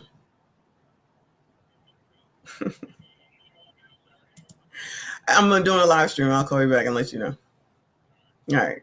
Bye. Lord have mercy. There's too much going on around here. All right. So Fat Joe sued him first, claiming Dixon was making extortionate demands about false. Hold on. Let me see. This is amazing. Fat Joe sues TA.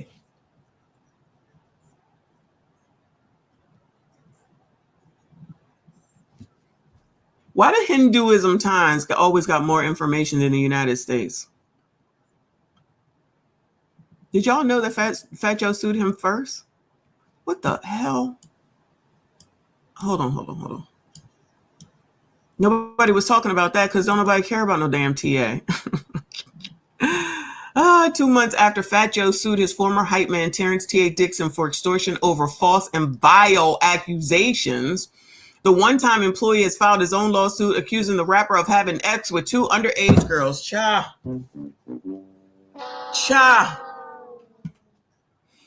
In a complaint filed Thursday in Manhattan, Dixon accuses Fat Joe of a deliberate, okay, we know all that.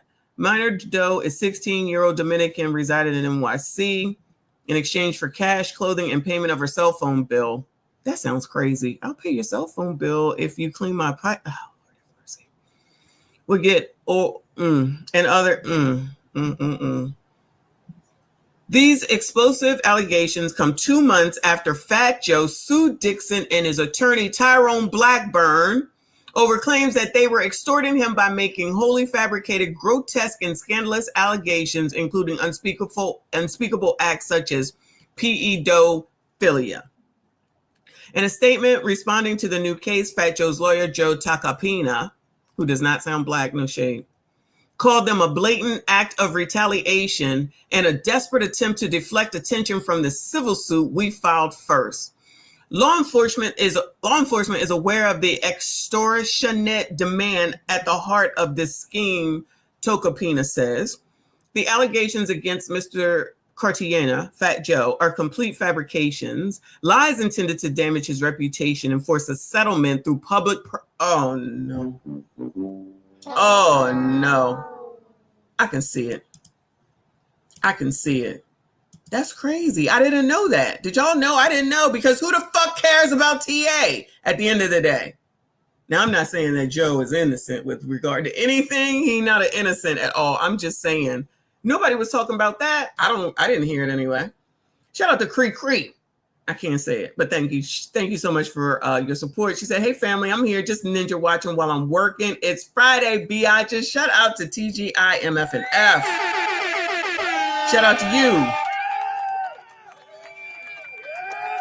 Shout out to all of y'all that are here. Hit the like button for me. Subscribe if you are new. So the plot thickens, in my opinion, right? Law enforcement is aware the demand at the heart of this scheme. The allegations are complete fabrications. Okay. Asked by Billboard about Tocopina's statement regarding law enforcement, Blackburn, the lawyer, the Tyrone, okay, Tyrone, repeatedly referring to his opposing counsel by the name Joe Taco Bell. That's mature. That's the lawyer I want, y'all. That's the lawyer I want, that when we're asking you a question about what's going on with your lawsuit that's pretty hefty, another one that mimics previous lawsuits that you've done, what do you have to say? Joe Taco Bell, that's your answer? That's a lawyer that somebody takes seriously? We offered Joe Taco Bell an opportunity for his client and me to meet at the U.S. Attorney's Office to file our respective criminal complaints, and he tucked his tail between his legs and never responded. We met with law enforcement. Let's see where this goes. I would never trust that man with nothing. In his Thursday complaint, Dixon says he dedicated his talent, labor, and loyalty to Fat Joe for 16 years, serving not just as a hype man, but also a lyricist, a background vocalist, security team member, and creative collaborator, sir. Defendant systemically engaged in coercive labor exploitation. Yeah, we read all that. That's a very different story from the one that Fat Joe himself told first in April when he sued Dixon and Blackburn for defamation over a predatory plot built entirely on lies to destroy Fat Joe's reputation and business for profit. In that case, the Star says he compensated Dixon handsomely. He compensated Dixon, TA, handsomely. And the hype man never complained or expressed any dissatisfaction. Well, for 16 years, he did not, right? But he says the ex-staffer recently started airing false grievances about his pay and other issues and has published shocking falsehoods to social media while making outrageous financial demands. The early lawsuit also names Dixon's lawyers as a defendant, claiming Blackburn threatened to file baseless legal action, citing a recent ruling by a New York federal judge that sharply criticized Blackburn's litigation tactics. The suit called his behavior shakedown tactics, masquerading as lawyering, which we already know about Tyrone Child. Dixon and Blackburn's conduct is a cold-blooded, rest in peace to Rick James, attempt to extort exorbitant sums from Fat Joe by leveraging the specter of public disgrace and professional ruin. This is amazing. Tocopina wrote in April. His defamatory statements accusing Fat Joe of heinous crimes are devoid of any factual foundation, relying instead on the power of shock, scandal, and Fat Joe's high-profile status to maximize leverage. Cha, I can't take it. I can't take it. Shout out to Mike Love. Shout out to Mike Love. Appreciate you, boo. He said Tacopina is the attorney that represented ASAP Rocky in his case. He won, didn't he? Might be a good lawyer to have. I think ASAP Rocky won. I would not be using Tyrone Blackburn for nada. Nothing. Nothing. Because you know what? On that side of where he's at, they can do whatever they want first. You don't really have to pay them unless you win. So really, technically, Tyrone ain't got nothing to lose. Probably allegedly hoping for a settlement, and then he gets his third. Usually they get a third of whatever the settlement is. And then whoever gets whatever is left. Allegedly. That's how that works. The allegations about Fat Joe and the Newer case are certainly shocking and scandalous. The complaint is 157 pages, far longer than the typical pleadings in such a case, and comes with an unusual bright red trigger warning at the top. It is also replete with photos of the alleged teenage victims and claims that Dixon faced credible threats to his life, including attempts to lure him into a violent ambush. Lawsuit also includes RICO, which again, I don't know how the hell he can just make that claim on his civil suit, but Lord knows Blackburn allegedly just makes a mockery of the legal system, as far as I'm concerned. Blackburn included similar civil RICO claims in an essay case he filed last year against Diddy on behalf of Lil Rod Jones. While a judge has allowed the case to move forward, he dismissed the racketeering claims in March. Child, never a dull moment. I did not know. All right, well, that kind of looks a little bit different now.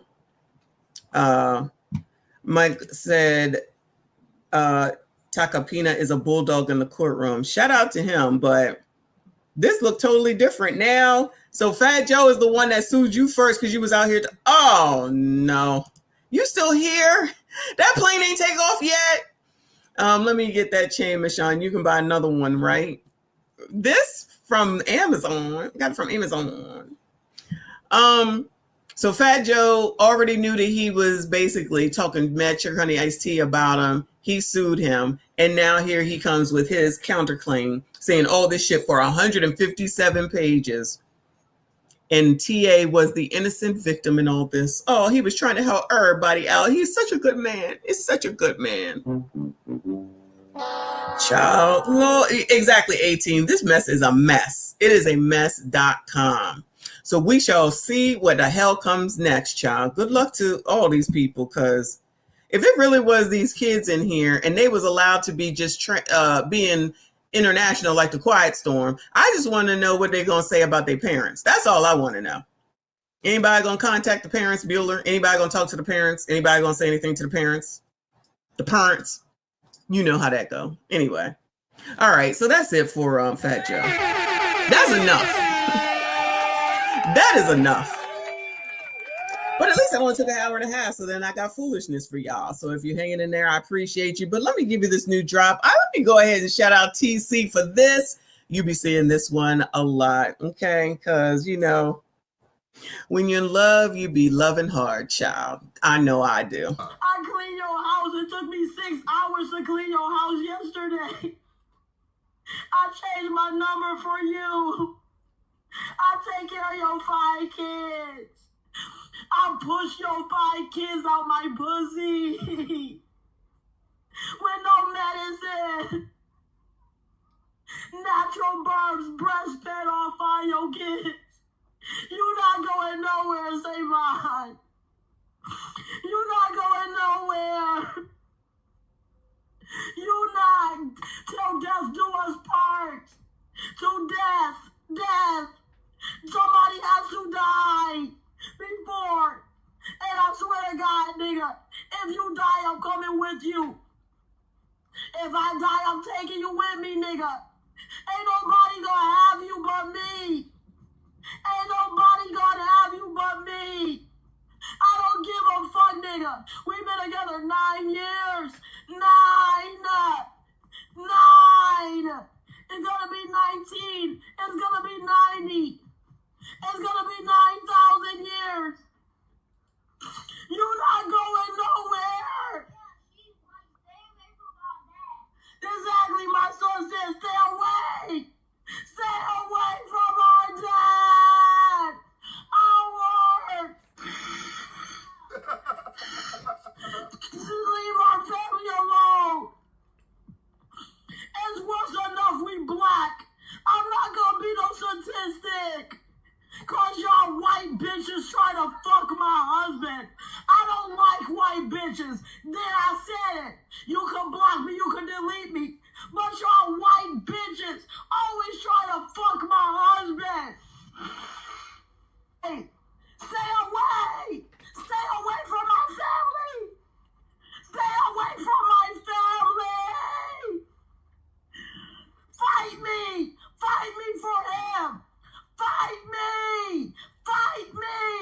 Baby, that be me, y'all. That's gonna be me.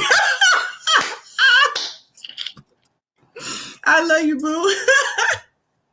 When you die, I'm coming with you.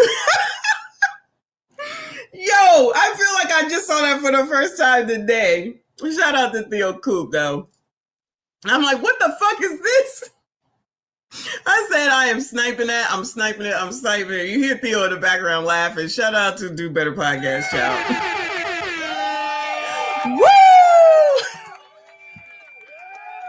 Is this the love every man should want? That's me. I'm telling y'all, that's me. I'm telling you. Whatever you need, boo. Whatever you want, boo. I got you. Yo. Oh, now okay. Now all of a sudden, y'all, get out of here. Y'all ain't shit. Y'all ain't shit. Yo, that is too funny. Anyway, woo. All right. Get serious, y'all. Get serious. Even though this is not a serious matter. Y'all know that Lizzo lost weight, right?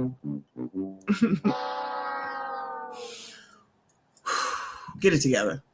Lizzo admits that she tried Ozempic months after shutting down weight loss drug rumors.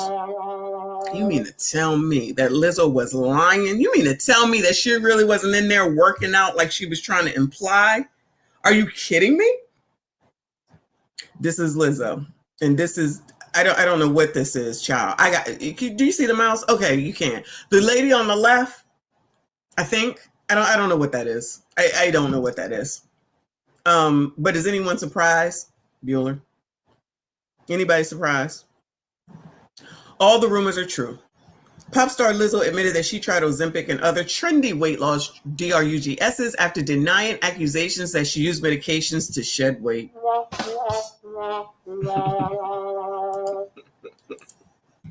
Oh my God, Anitra, yo, she looks like it might be drag, and at the same time, they look like it's the white version of Lizzo.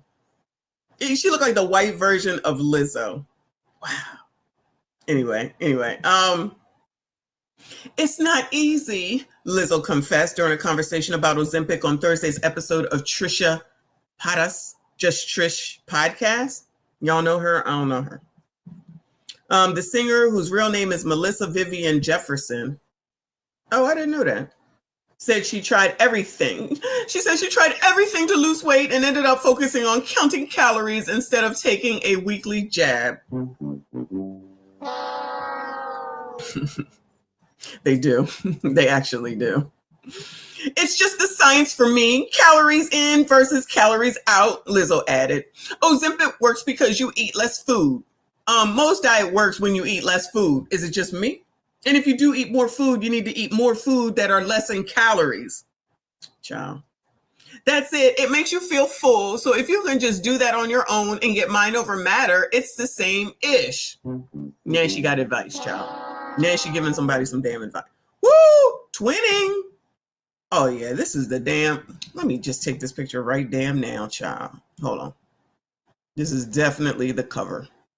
The thumbnail. I know. Ghetto. Paytas questioned how the 37-year-old managed to control her food intake without a shot. The to-be-loved singer credited changing her workout routine and shared that she was no longer vegan or eating plant-based, which she has done for like 10 years. So Lizzo was plant-based for 10 years? Girl, when I was vegan, I was consuming a lot of fake meats. I was eating a... Child. You asking me if Trisha is pregnant? I don't know. I don't know this lady. She said, when I was vegan, I was eating a lot of fake meats. I was eating a lot of bread. I was eating a lot of rice, and I had to eat a lot to stay full. But really, I was consuming like 3,000 to 5,000 calories a day, the artist shared. Child. Goodbye, TQS. I am not bringing that up. Anyway, 3,000 to 5,000 calories a day. Lizzo used to sit on camera in the beginning and just eat.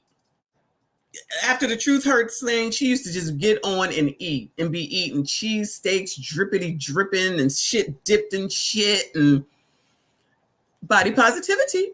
Body positivity. Don't let anybody tell you anything. I did this all on my own. Did you? I did this all on my own. I was vegan. Girl, vegan said, don't put our name on that bullshit. Vegan said, don't put our name on that bullshit. 3,000 to 5,000 calories a day. Child, that's a lot. There y'all go. Maybe I should make this the cover. Hold on, let me take this just in case. I might change my mind.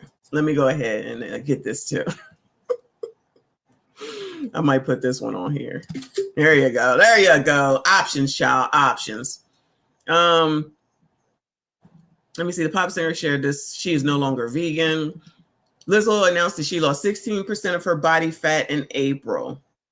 SYCBM, gentlemen. SYCBM. The About Damn Time songstress claims she now eats whole foods such as beef, chicken, and fish to feel full instead of putting a lot of big things in there that wasn't actually, filling me up. Lizzo added meat back into her diet during a trip to Japan. I heard the Japanese diet was the healthiest diet in the world, she said. My body was so happy. My body was like, more, please. And I was like, okay, this is what my body likes, child. Let me give my body what it wants. Oh, she looked nice right there, don't you think? Y'all, don't you think she looked nice? Okay, I guess not. All right. This is her at the BET Awards the other day, where what's her name won gospel. She looked all right. No? All right, my bad. I don't like to tell people too much about releasing weight like what I did because I don't want people to do what I did and it doesn't work for them. Everybody's body is different. Lizzo in her heyday, body positivity, body positivity. Lizzo, who heavily promoted body positivity throughout her career, didn't specify which GLP-1 brand she allegedly took or when she tried it. Common GLP-1 DRUGSs people use to drop weight include Wegovy, Mounjaro, and Ozempic, which was initially developed to improve blood sugar in adults with type 2 diabetes. Oh yeah, that's right. Ozempic ain't even supposed to be used for weight loss. It's supposed to be used for people that got Remember when that shit started and everybody started taking getting the Ozempic, and people that really needed it for like their diabetes couldn't get it because everybody was taking it because they some lazy ass, fat ass MFers. Woo! Lord, maybe I should put that on the thumbnail. The 4-time Grammy Award winner GLP-1 confession on the podcast happened months after she denied accusations that she took Ozempic. When you finally get Ozempic allegations after 5 months of weight training and calorie deficit, the singer wrote in an Instagram post in September 2024. Lizzo has been very public about her body transformation, diet, and exercise routine on social media in the past, but she would often deny claims that she used GLP-1 to assist with her weight loss journey. In April, the singer claimed she lost 16% of her body fat in a TikTok live stream by just cutting out 2 to 3 Starbucks drinks daily and focusing on a calorie. Oh, that's how she did it. She just stopped with the Starbucks. Oh, look at her go. Child, just out here lying. Well, you know, they put this up over here. This is the Daily Mail. Woo, look at this picture, child. Look at her arms. Can you see it? Like, what is this bamboo that she's wearing? Anyway. So the Daily Mail said Lizzo finally admitted to briefly using Ozempic to aid in her extreme weight loss transformation. 37 confidently showed off her slimmer frame on social media, opened up about the topic on the podcast, explained her journey. In 2023, it came to the conclusion that weight loss medication was not for her. So this is what she just said. But in the comments is what I wanted to get to. She wants to live. Good for her. Good for her. Do what you got to do as long as you're healthy and happy. Good for her. She looks great. Hope it continues to work for her. There was literally a whole South Park episode about this. About Lizzo? I missed it. People with fast metabolism are really God's favorite. She's going to need more than that. Oh, no. I am shocked to my very core. I'm not shocked at all. There's no crime in it. Her body and her money. I don't care what she used. She looks good. Good for her. Stand on business. I thought she was ambassador for body positivity. Yeah, so did the rest of us.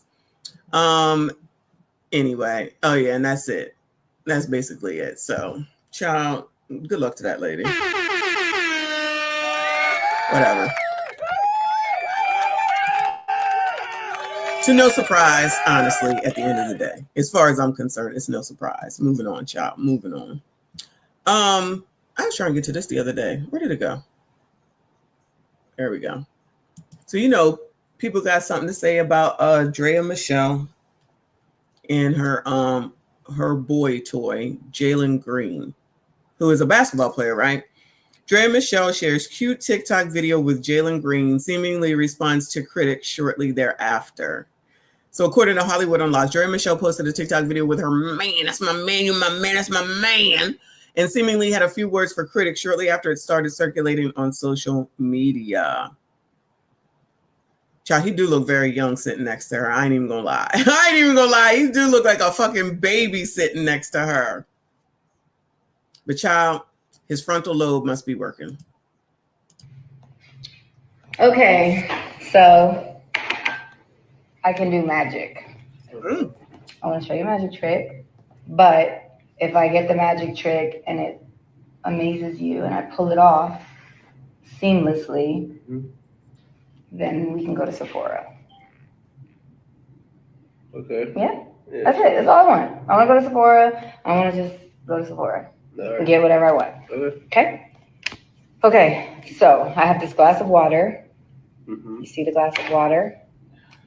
I'm going to cover it up. Okay? Yep. Okay, so I'm going to prove to you that I can drink this glass of water without touching the towel. Can I just say that I can see maybe where they met together? Okay, because how can I say that? She sounds childish, immature. Like she doesn't sound like a mature person. And maybe it's for the TikTok video. I've never heard this woman talk before, but she sounds like she's about 22 her damn self. Yes, Anitra. This is her baby daddy. Yes. Yeah. Okay. Thank you, Uncle Rick. She's just as immature as she's immature. That's what it is. Now, maybe she's doing it on purpose. Maybe this is her personality. I don't know. But she doesn't sound like she's too intelligent, I will say. But that's just me. Whatever works. What do you think about that? You're going to drink the water out. Child, what? He sound like... All right. Yes. How you going to get to the cup? Magic. You can do magic. Are you ready? Yeah, I'm ready. Okay. Whoosh. Don't laugh. Don't laugh. Don't laugh. La la la la la la la la la la. Let me teleport it.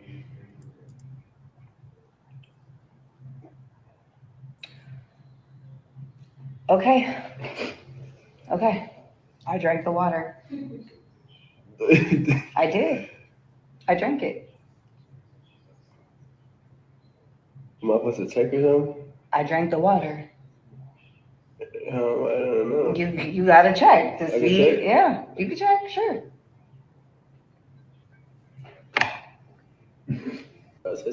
Yes. How you gonna get to the cup?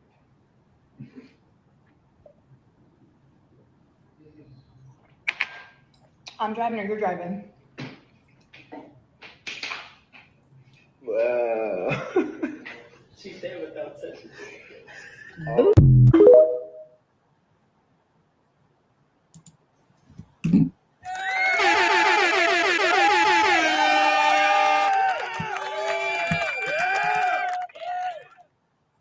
There you go.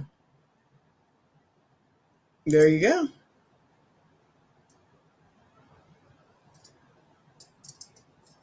I don't even know what to say. I don't even know what to say. I don't even know what to say. Ciao. On the wrong side of the bed, just say that. Just say that. Girl, what? I'm driving her. If you woke up on the wrong side of the bed, just say that. Just say that. On the wrong side of the bed, just say that. Just say that. So the point is that this clearly works. This clearly works. Kay, I didn't know what to expect. I've never heard this woman talk before. And what she's doing, it works. Whose fault is it that this works? She sounds very immature. Somebody said she was 40 some odd or pushing 40. Joe says 85 is 40. No, and I keep forgetting I'm from another century. Ditto. And the dude is 23. I think that dude is 23, right? I don't get it. I just don't get it. Rick said these boobs has had at least 100 different dudes. Oh my God. If this was a man, though, well, we already know it would be something different, right? But in my mind, it's like when I was saying when people were talking about this and how it's abomination because she got a kid that's the same age as this dude, and they were like, "Oh my God!" And I'm like, "Well, they keep falling for it, so why are we mad at her when they keep falling for it?" This young man right here is fell for it, but it sounds like she's about on the mental level. You know what I mean? Does that make sense? Like they're on the same mental level. That's what it seems like. Do y'all know? Do y'all ever hear her? Have you ever heard her talk before? Like, is this what it is? TQS, stop. Stop it. Dre, you gave no chill guilt head. Ooh, in the backseat while Nick Young was up front with your friend allegedly. And even if that did happen and it's known, of course I don't know this, and it is known, then he don't care. And the rest of them don't care because she's still staying relevant with this part of basketball people. It works. Why wouldn't she do it? It works. I mean, I don't know. I don't know. This is weird to me. Let me read these comments though. Ashley says she's beautiful, no doubt, but this looks like a fun mother and son moment. Lord have mercy. Let's be real. Drea doesn't look like somebody's mama. She looks like a grown woman who takes care of herself. So yes, she can still pull the young ones. That's what these younger guys are into. Older women who look good and know how to carry themselves. Y'all stay mad, but when men do it, it's cool. So why can't she? Let her live. So she says, okay, Miss Goddess 888.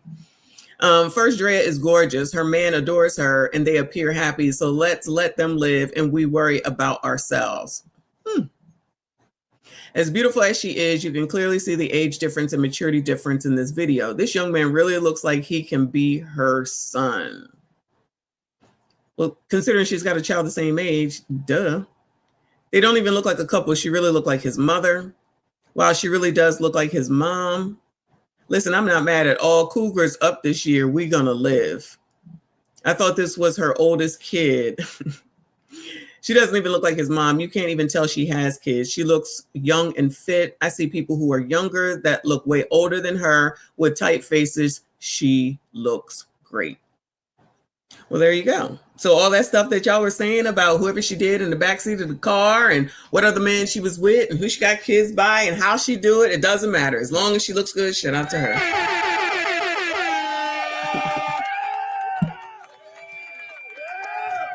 Not her edges don't look young. What her edges look like?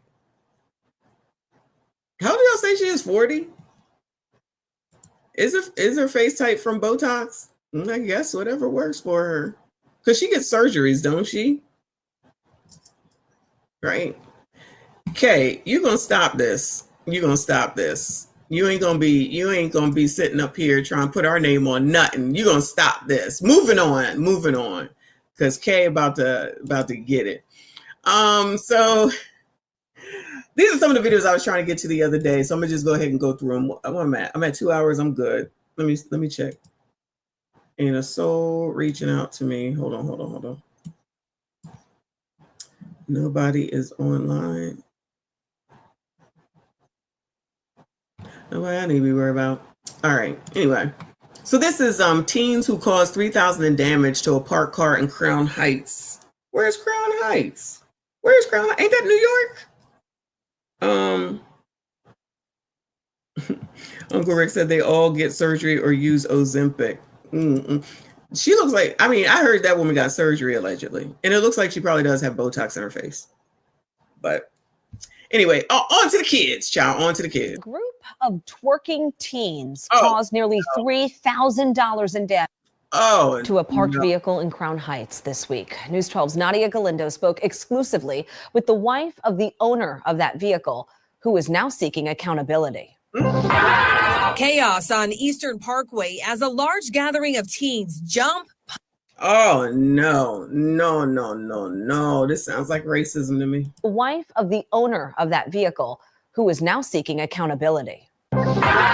Chaos on Eastern Parkway as a large gathering of teens jump, punch, and twerk on this parked car. I'm shocked. I'm still in shock. The vehicle belongs to Antoinette Fatouache's husband, who was at work when it all went down Thursday night before 7. Why they do that to Antoinette Fatouache's husband's car, child? Why are they doing this? Whose kids are these? Whose kids are these? Not this exercise. I done talked you up, boo. No, not exercise. That vehicle, who is now seeking accountability. Chaos on Eastern Parkway as a large gathering of teens jump, punch, and twerk on this parked car. I'm shocked. I'm still in shock. The vehicle belongs to Antoinette Fatouache's husband, who was at work when it all went down Thursday night before 7. He was alerted by the security guard and people that were there that people were jumping up and down on his truck. The vehicle's roof and hood now smashed in. It's now at an auto body shop for repairs. Antoinette. Who gonna pay for that? Wow. Who gonna pay for that? They just kids. They just having some fun. You don't know. Oh, yeah, that's what's going on. Okay. Miss Fatouache. Girl, this is a mess. There that people were This ain't right. jumping up and down on his truck. The vehicle's roof and hood now smashed in. It's now at an auto body shop for repairs. Antoinette, who is disabled, says they're now without their only mode of transportation for 3 weeks. How much is the bill? It's almost $3,000. A person who witnessed the whole thing play out says it all started inside this McDonald's after more than 100 teens showed up all at once. We're told the teens were kicked out by security, and that's when some of them began climbing onto parked cars. For that time. Oh, yeah, that makes sense. So you got kicked out, so just start climbing on cars, right? Yes, it is. This is New York. Shout out to the NYC. More than 100 teens showed up all at once. We're told the teens were kicked out by security, and that's when some of them began climbing onto parked cars. For that to happen, out of the blue, it's very disheartening to see kids do something like that. Antoinette and her husband say they want the teens who damaged their vehicle to be held accountable. In Crown Heights, Nadia Galindo, News. Thanks, Nadia. Child, it's just a little bit of twerking. Let them live. Just let them live. They just kids. They don't know. It's not their fault. It's not their fault. Good luck finding all of them. I just feel like that's probably not going to happen. But good luck. You could. They said that somebody... How do 100 teens come together? You remember when they used to do teen takeovers? Y'all remember they used to do teen takeovers and they was like, through social media, of course, TikTok. We all going to meet up over here. We all going to meet up over here. We're going to do blah, blah, blah, blah, blah. And they was like, let them be. Let them go. You don't know. Blah, blah, blah. Now all of a sudden it's, oh my God. Oh my God. I mean, no offense against the Fatouaches, okay? Because that's not right. It's not right. I'm not saying that anything should happen to them. But you see how they never say their parents should be held accountable, and are we going to find their parents and what they going to do, blah, blah, blah. You know what I'm saying? Never any of that. Never any of that. But anyway, what are we going to get into? Woo! Let's talk about some food stamps, because I got plenty of videos on that. Yeah. I was going to do a back in the day video on Section 8. Maybe I'll wait till next Thursday. It's a good video. But this one is from, shout out to Memphis. You took everything from me. Mid-South mother claims SNAP benefits stolen by DHS worker. Now, are you asking me how old this is? This is 1 day old. This is not old at all. Same stuff still going on. South mother has been scrambling for answers ever since she says her SNAP benefits were stolen last December. Now, Fox 13 has learned the person accused of stealing those benefits is facing charges after reportedly trading the victim's information for a hairstyle. Let's go to Fox 13's Sierra Jordan. She spoke with the victim and shares. Hold on. Person accused of stealing those benefits is facing charges after reportedly trading the victim's information for a hairstyle. Goodbye. Good fucking bye. So somebody stole the woman's information and said, I'll give it to you if you do my hair.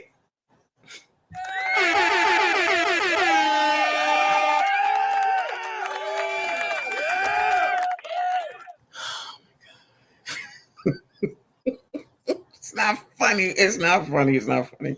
It's not funny. I'm sorry. Grow up. All right. I'm gonna grow up. Let's go to Fox 13's Sierra Jordan. She spoke with the victim and shares the hardships she's faced ever since. Jerica Wilson told me she reported her SNAP benefits were stolen back in December, but now a DHS employee is facing charges, and so is she. She never thought asking for help would lead to this. It was just days before Christmas when Jerica Wilson says she found her SNAP card empty when she went grocery shopping in West Memphis, Arkansas. I swiped my card like 3 or 4 times trying to get the groceries. And wait, Memphis is in Arkansas? I thought it was Memphis, Tennessee. Am I wrong? Okay, I guess it's another one, Memphis. I guess it's called West Memphis in Arkansas. Who knew? Wait, Arkansas. Black people.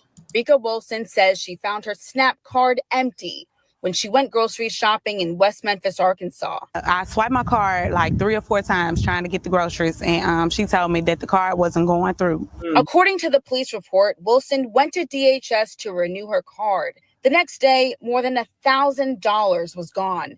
She says she has been saving that money for months. My kids, they couldn't even enjoy the Christmas that I had planned for them. And it hurt. A transaction summary shows Wilson's SNAP card was used at Sam's Club in Bentonville, a Save-A-Lot in West Memphis, and a Walmart in South Haven. But she says she never made those purchases and still had the card in her hand. Detective that was supposedly be on the case, and he told me that a DHS worker by the name of Destiny Miller stole my benefits. Court record. Child, how they giving you all that information? Not a sister taken from a sister. No, ma'am.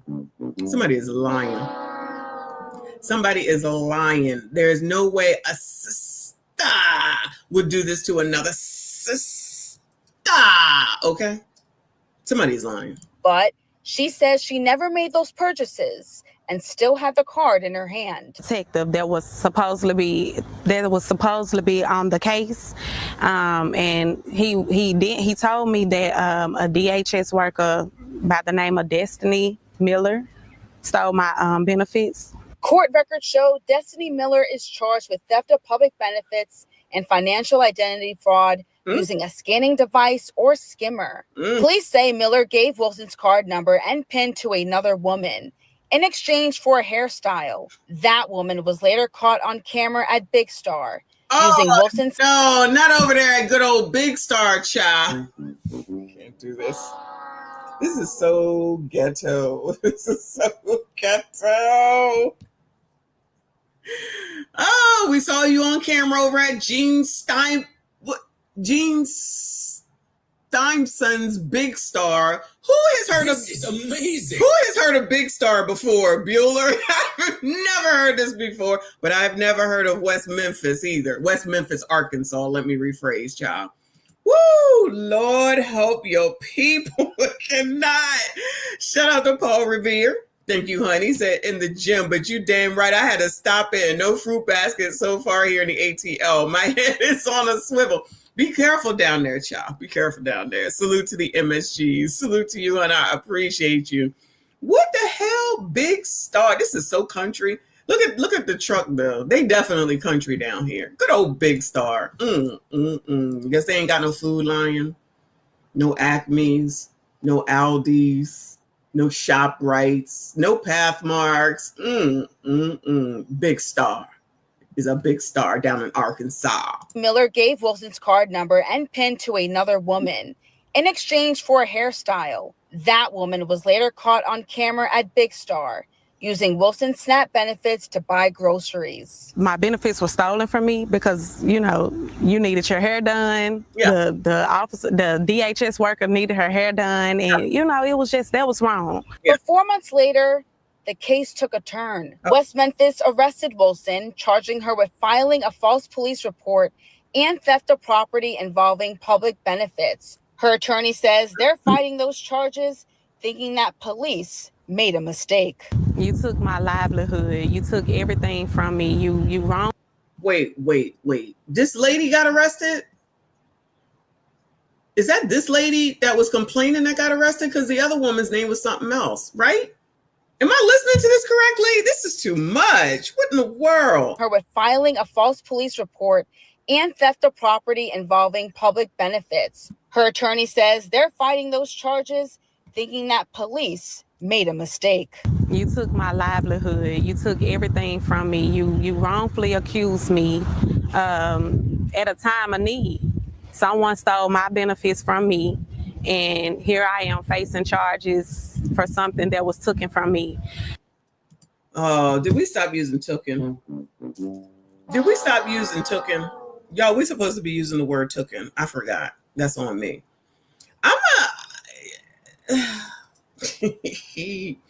It's not funny, but let me be sure. She got 1,000, her livelihood. The DHS worker stole it in order to get in exchange for a hairstyle. Then the police arrested this woman on the screen and saying that she filed a false report and she really stole her own benefits. Good luck to y'all.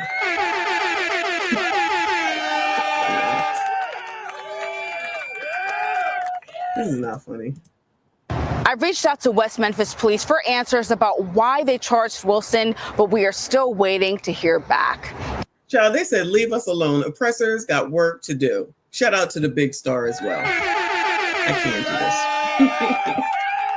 I can't do this. Excuse me. And also shout out to A-Team. Her birthday is today. Everybody make sure that we wish A-Team a happy birthday. Shout out to you, boo. Happy birthday to you, honey.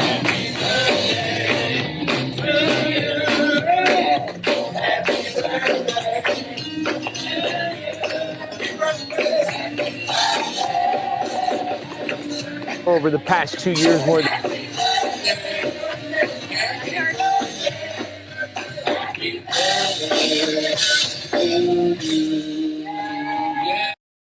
shout out to you. Happy birthday to A-Team. A-Team in these streets, okay? Let me tell you. I saw you over at Take Heed. I feel like I saw you somewhere else. She be making the rounds. Appreciate everything that you do as a mod. Hopefully you're doing something fun this weekend. If you haven't done anything already, enjoy yourself, be safe, and tell us all about it, of course. Of course. Let me see what else I got. Cause child, that story was ridiculous. As usual. I told you I don't really, for the most part, don't even be looking at these things beforehand. That was too much. What else do I got? Let me see. How to protect yourself, child. We still trying to protect ourselves from this shit. Hold on. Let's put this one up. Let's see what this one is about. This is all Donald Trump. This is all Donald Trump's fault too. Never forget that. Never forget that.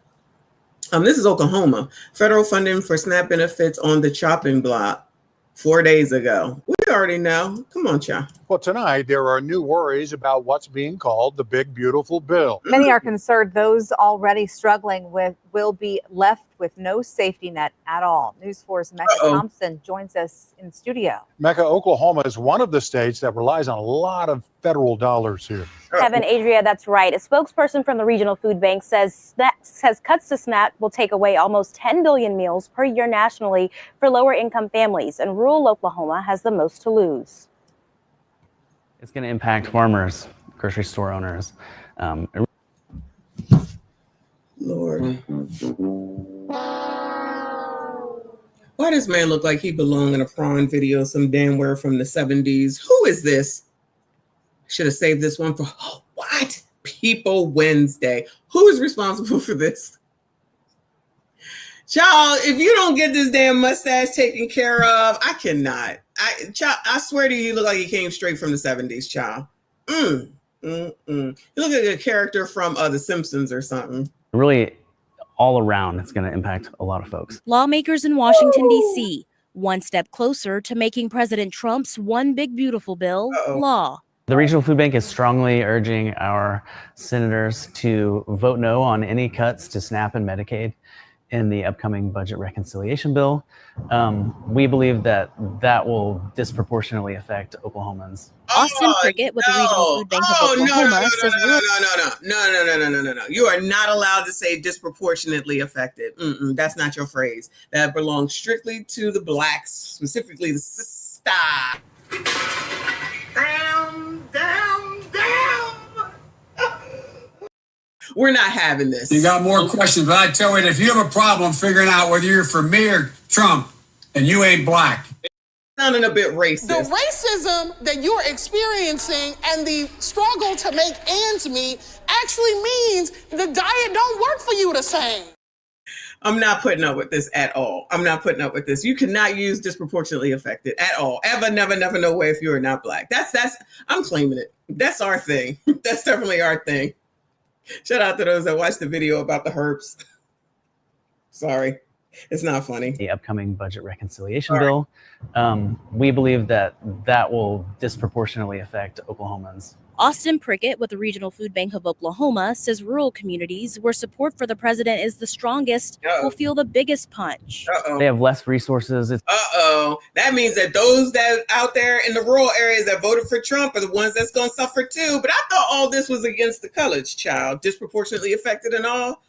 Are they regretting their decision to vote for him? It's harder to get to food. It's harder to get to a grocery store. This proposal will put the state on the hook for around $200 million per year to fund these programs. The legislation would cut federal spending on SNAP benefits, Medicaid, and the Affordable Care Act, all part of President Trump's efforts to lower taxes. It doesn't make any sense. It really doesn't. Bruce Leslie, president of First Focus on Children, an advocacy organization, says the bill poses a threat to struggling families and the success of children. Struggling families out there in the rural areas. They said it's too far for them to get to what was that store called? I forget what that store was just called. What was the name of that grocery store? The Big Stray or something like that. It's going to take them a longer time to get to Acme's and Aldi's and Food Lions. And what if they're going to call it racist? This is all Donald Trump's fault too, child. The wealthy kids will be fine because they're going to get their full child The wealthy kids will be fine, child. The wealthy kids will be fine. tax credit. But for low-income kids, they will either qualify for only partial or no credit. And they also may lose other benefits like their nutrition and healthcare benefits. The bill has passed the House and now sits in the hands of the Senate. Child, what is taking them so long? Get this shit done. What are y'all going to do? I feel like we've been talking about this for a month. Big Star, thank you. I forgot that quickly. Shout out to Big Star down there in Arkansas. We urge folks to reach out to their senators, tell them to vote no on any proposal that cuts SNAP and Medicaid.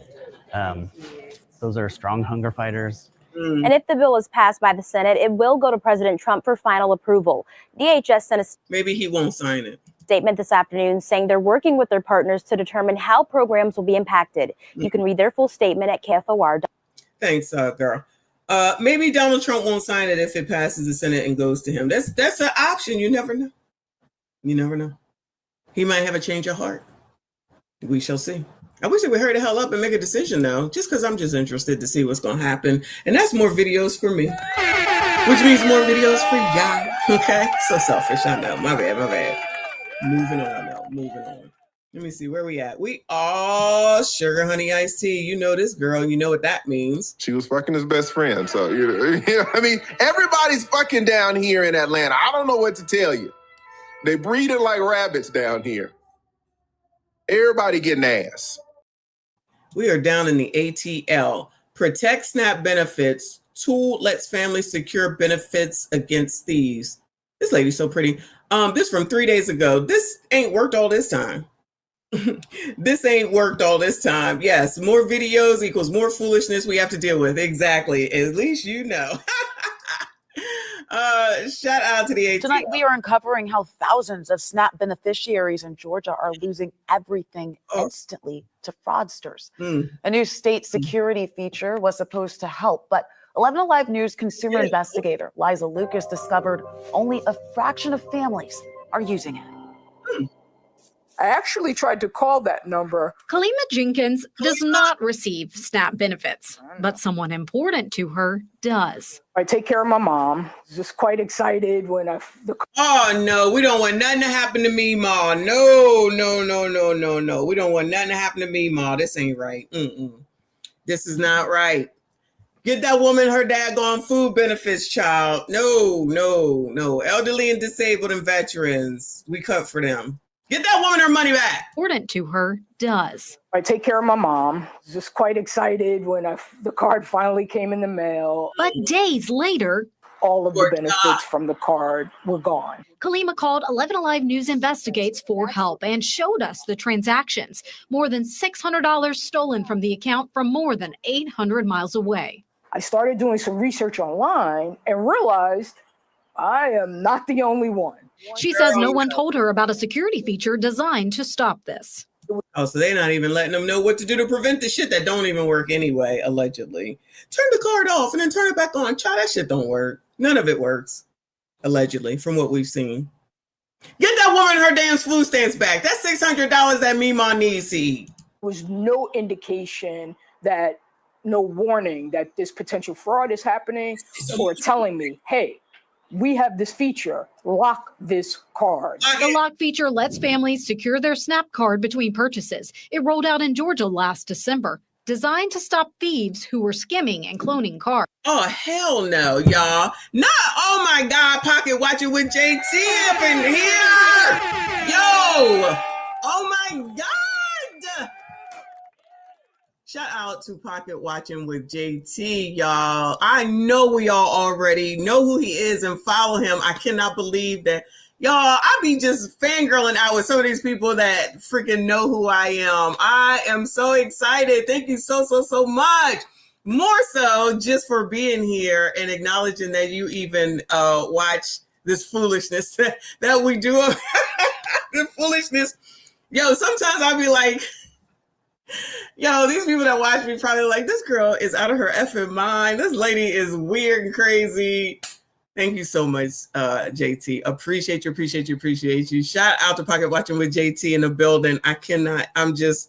Y'all already know. Appreciate your support. Appreciate you stopping by.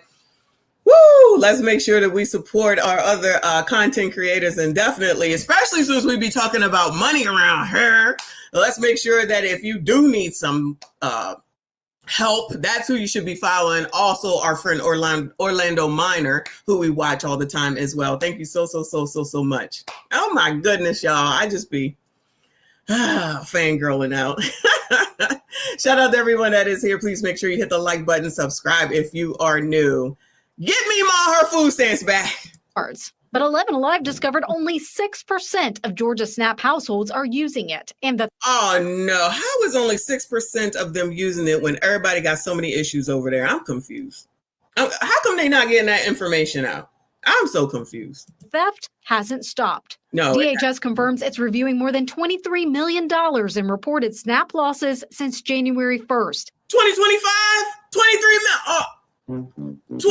Since June 1st, 2025? Child, One bad. I know that the big beautiful bill is sponsored by Trump. I was just being facetious about him not signing. I was just trying to give people hope. I just be trying to give people hope. Keep hope alive, child. Keep hope alive. That's what we do around here.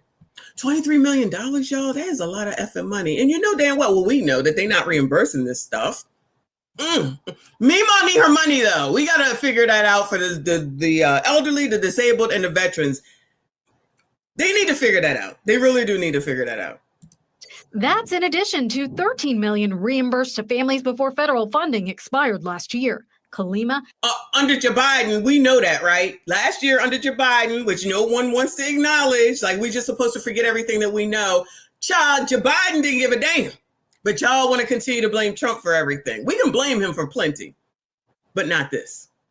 Has no clue how her mother's card was compromised. Damn, she got some hips on her. Woo, Lord. There has been talk about these cards going into skimmers, but I didn't have that situation at all. I never swiped the card for the card to be drained. 11 Alive requested interviews with a state investigator in February and May. Each time we were told no one was available and to email our questions.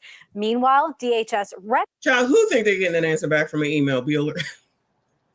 Who in the hell think they're going to get an answer back from an email, child? This is so ridiculous. records suggest chip cards as a solution.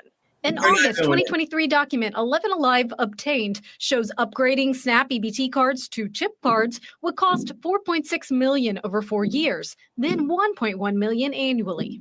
DHS would not confirm that, but a spokesperson says the agency is, quote, keeping all options open and is, quote, actively researching the process. And you can see it says locked everywhere. Since locking her mother's card, Kalima says there's been no more theft, but she's still asking. Why wasn't she warned? I understand that these cards are not chipped. I understand that they're working on a number of different things.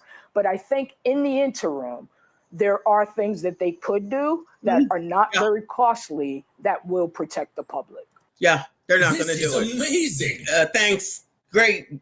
Cheryl. What y'all call her? Cheryl? Child, whatever the basketball player lady name is. They're not going to do it. Let me just be the one to let you know. They're just not going to do it. We've been watching this for too damn long. Too damn long. They don't give one damn. Shout out to Paul Revere. Thank you, hon. He said, might as well keep hope alive. What the hell else we got? Don't know. Cheryl Miller. Thank you, Skinny Boy. Child, they not going to do nothing, Cheryl. I'm sorry, child. I'm sorry. Good luck to Mima. Hopefully the locked card will work, even though they will unlock it and then the benefits seemingly go away immediately. Child, all of this is crazy. All this is crazy. I want to know if some of the people, right?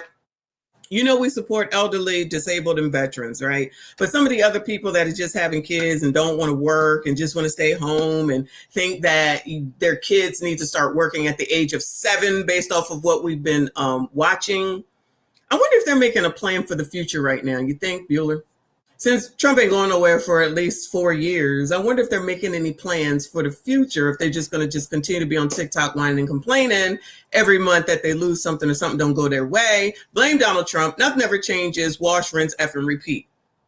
I mean, I feel like I know what's going to happen, but I'll just be trying to ask the question, see what y'all got to say. Come on, Cheryl. And they're not doing that. No. Liza Lucas, 11 Alive News investigates. Yeah. Now, DHS says it is working to raise awareness of this lock feature online and through. Okay. Her skin is so beautiful. Ma'am, I don't care. We already know. But she is so beautiful. Her skin is amazing. I don't know who she is. Shout out to this lady. Shout out to this lady. We've been watching her for a long time, too. Anyway. All right. Good luck to Mima and Cheryl Miller. Hopefully they make it work. Moving on, child. Moving on. Oh, no, we in Texas. Houston, to be exact. SNAP benefits investigation. This is 3 days old, child. This stuff never ends. Sherman, thank you. Stolen Supplemental Nutritional Assistance Program, or SNAP benefits, continue to be an issue in Houston and beyond. Feds are now getting involved in investigating the thefts. Fox 26's Abigail Dye looks at whether a possible remedy is in sight for victims here in Texas. Your food balance is $0.00. I used my Long Star card, my SNAP benefits. I had just gotten them that night at 12 o'clock because it was Friday. They land on the 15th. Well, when I left here, I went home and I woke up the next morning and everything was erased from my card. Oh no, you trying to tell me that this happens to white people too? You trying to tell me that this is not just a thing that happens to black people? Oh, white people are going through it too. Something just I love this lady's top though. Not her. This is a reporter lady. Well, when I left here, I went home and I woke up the next morning and everything was erased from my card. SNAP EBT cards wiped clean. It's a sad reality. This woman says that she used her card at this South Houston gas station and just one other location, spending about $40. Somewhere along the way, her information was stolen. Not $40. All right, I'm gonna let it go. And her remaining balance gone. There's other people out here that are taking from that have kids. It's a bigger deal than this. And it's just getting worse and worse. So no matter where we go, they're still doing it. The USDA says there are more than 15,000 claims for stolen SNAP benefits in Texas in the first 3 months of 2025. And the Office of the Inspector General says these thieves steal the SNAP information used. I need someone to help me understand how in the hell are they getting these skimmers on these the credit card machine things. Are people not standing right there? Or the cashier person just standing there and some dude says, hey, look over there. And then they just put it on there. How? I don't even hear as much skimming being done at ATMs as I do at these credit card machine things. How? Okay, Anitra is saying the same thing. How? They not paying attention? Is the grocery store not, or it's not open, or it's open and it's free to come in and put every, because when I don't go to the grocery store, but when I would go to the grocery store, you got a whole line of aisles where you check out. So you come in, you put your shit on the belt, and then the thing is right here. The thing that you put your card in is right here in front of you and in front of the cashier person. So who got time, and when are they doing this, to put this skimmer on here that everybody is stealing everything?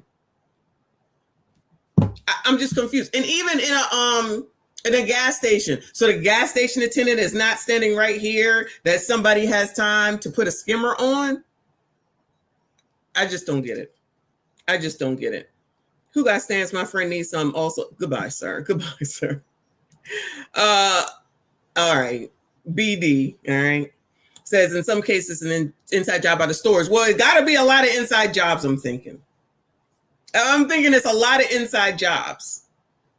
Maybe they need to stop allowing some of these people that accept them, where they have a high rate of loss for this, because you're not doing what you need to do to protect the consumer from getting scammed, from having their benefits skimmed. Now, does that make sense? So if the gas station that this lady is talking about has a high rate of people losing their benefits, then they don't get any, whatever the kickback is for accepting it. Child, what the hell are you getting at the convenience store anyway? Soda? Like what are you getting grocery store wise to fix a meal? Anyway, come on, nice shirt. Using credit card skimmers. Waking up, seeing that zero balance, how did that make you feel? Made me sick. My birthday's Friday. Oh. And it sucks. I don't even have money for my to do something at my house. Federal funding that replaced those stolen funds, it ran out and expired in December of 2024, leaving a lot of these victims with no remedy. There's no coming back from it. We have to wait for a whole nother month to receive our SNAP benefits again. So now you have to go a month without money for food. I'm gonna have to go get food banks and stuff like that just to support myself. Congress. Well, at least she says that she's going to go to the food bank, because you know what I'm about to say, right? Because, a lot of people don't want to acknowledge the fact that food stamps are a supplement, which means you should be bringing something to the table with it. But we know that a lot of people don't. They completely depend on it 100%. It means that they just depend on feeding the whole family with it. So when they say it's not enough, no, it's enough based off your income, because you're supposed to be bringing something to it. But that never seems to, get through anyone's mind. Not everyone, but you know what I'm saying. Come on, child. Next shirt. Congressman Al Green did introduce a bill that would replace that funding, and he says that he has introduced similar legislation into President Trump's big, beautiful bill to try to bring this federal funding back for good and put this money back in the pockets of Houstonians. Would you like to see the federal government step in and provide that? Yeah, it would be nice. I mean, it would be awesome. The Office of the Inspector General has laid out tips that people can use to avoid this kind of fraud. You can read. Child, yeah, we've already heard it. Don't worry. But nice shirt, girl. Nice outfit as a whole. Shout out to her. Good luck to them people, child. Somebody said that stay out of the corner stores. I'm not even gonna, I still think it's weird. You're supposed to be using that to prepare food. Is originally what food stamps were for, so that you can feed your whole family. You go to a convenience store, wherever you want, right? But the skimming thing, it just is crazy to me, unless it's something that can also be done. Because remember when we watched the one in Baltimore a long time ago, and the lady was waiting at midnight, she goes to the ATM to get her benefits or something like that. It was something weird like that. Maybe she was getting cash assistance too, and she had to go down there at midnight as soon as it dropped in the streets of Baltimore in order to ensure that it didn't get taken or stolen from her. So I feel like they also do this type of stuff like electronically or something. Child, the government don't care. I don't know how many ways I can say it. They don't give a damn. They're going to be like, child, good luck to y'all. Figure it out. Figure it out. And now with the big, beautiful bill, when they change in, the federal funding changed last year, but then there's the food that you can buy, they having a fit over that. The amounts are going to be less. If your kids are old enough to be in school, now you got to work 20 hours. Now they mad that if they have a two-parent household, i.e. typically married, then they're mad that the other person don't have to work. Single moms are. Shout out to all the single moms, okay? One of the benefits of getting married, but, child, what do I know? Anyway, child, moving on. This is never going to stop, allegedly. As far as I'm concerned, this is never going to stop. There's story after story after story. It doesn't change. So we're moving on to biatches now, all right? What time is it? 2:36. Oh no, it's really 2:36. That's right. I started at 12. Okay. Cool. All right, on to biatches, child. Over on Instagram, welcome to the culture. A sister shares her frustration that she is attracted to white men, but she ain't their type. Black men can't relate because everyone wants a black man. But stars, how does this feel? And any advice for her? Can't wait to hear this. The caption says, sisters, how does this feel? And any advice for women like this? White men, and I don't know what to do. I don't know what to do about it because I'm not what they. But I like him. I've always liked them. No, because I like white men, and I don't know what to do. I don't know what to do about it because I'm not what they. But I like him. I've always liked them.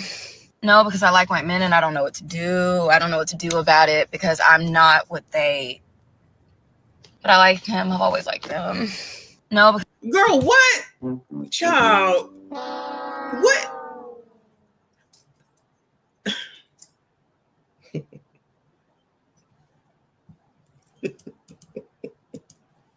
Shout out to Nicole. That's the answer right there. What in the world? You put this out here in the world to say. Child, I think I'd like to be a millionaire too, but the odds are that's not going to happen. So what am I going to do? Just sit around whining and complaining about it? I thought there was going to be something more than this. So she just like white men. Okay. They don't feel embarrassed doing this on TikTok? Is this a No, they don't. Kiko. No, they don't. They love talking sugar honey iced tea over on TikTok and word vomiting. That is their what is it called? Therapy. It's the word vomit. And then get mad when somebody says, you sounding crazy. And then they're like, that's not right. You shouldn't talk about people like that. If y'all don't bring this shit to us, how will we know? They can't shut the F up for nothing. I can't. Y'all got any advice for her? Nicole has the best advice. Hard wig, soft life. Is that what it was? Hard wig, soft life. I think that's the answer. Let me see. Anyways, how's y'all week been? The comments. All sis need is a bad wig and some red lipstick. Anyway, happy Juneteenth to everyone but her. I don't like anyone who don't like me. Well, that's the other thing, right? Why are you begging someone to like you? Why are you wasting your time on some people, a group or whatever that don't care for you, and then bring it to the internet and say these words out loud? That sounds crazy. Way too naturally pretty to be oppressed over an oppressor. Oh no, shout out to the oppressors. Shout out to the oppressor, oppressing every daggone day. All day, half the night. Them Disney Channel movies done got her. We not blaming Disney today. We do not blame Disney for this foolishness. She needs some mental health help. They ain't got nothing to do with Disney. Don't be blaming Disney. Sorrows and prayers. Anywho, happy Juneteenth, babies. Shout out to the day after Juneteenth. Is the statue down? Big Shirley ain't been here. Is the statue down, y'all? Embarrassing. I'll pray for you. I would not waste one breath on her. Okay, so basically they moving right along celebrating Juneteenth. So I guess this came out yesterday. Yeah, it looks like it did. Good luck to the lady that put this out here, because child, they really could be like, how dare you do this? You know how it go. Anyway, moving on. Let's go over here to the neighborhood talk.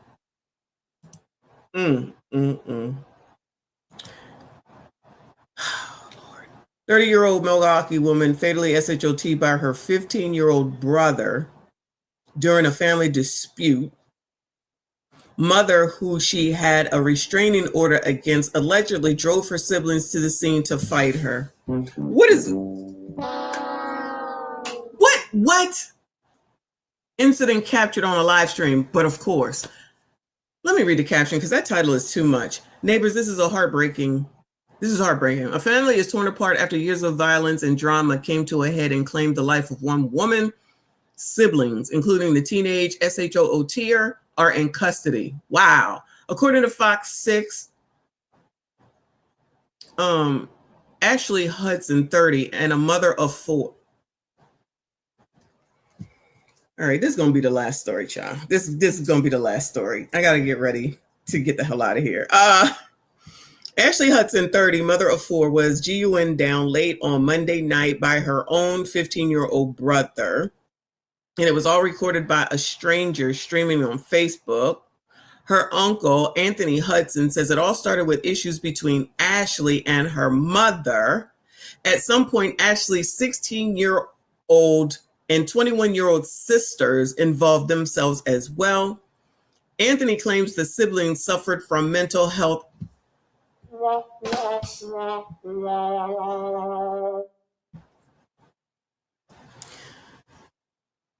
Anthony claims the siblings suffered from mental health issues. Additional details provided by CBS 58 paint a clearer picture. Documents state that Ashley's, the girl on the screen, is Ashley. Documents state that Ashley's mother drove her other children to the scene with intentions of fighting her oldest daughter, mother of 4. But this apparently was nothing new. There you go.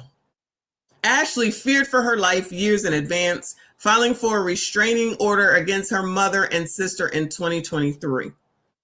In her petition, she wrote how her mother would be responsible for her death and detailed how she showed up at her home with a weapon on one occasion. On a separate date, Ashley wrote that her mother followed her in a vehicle and attempted to SHOT her. Lord have mercy on my soul.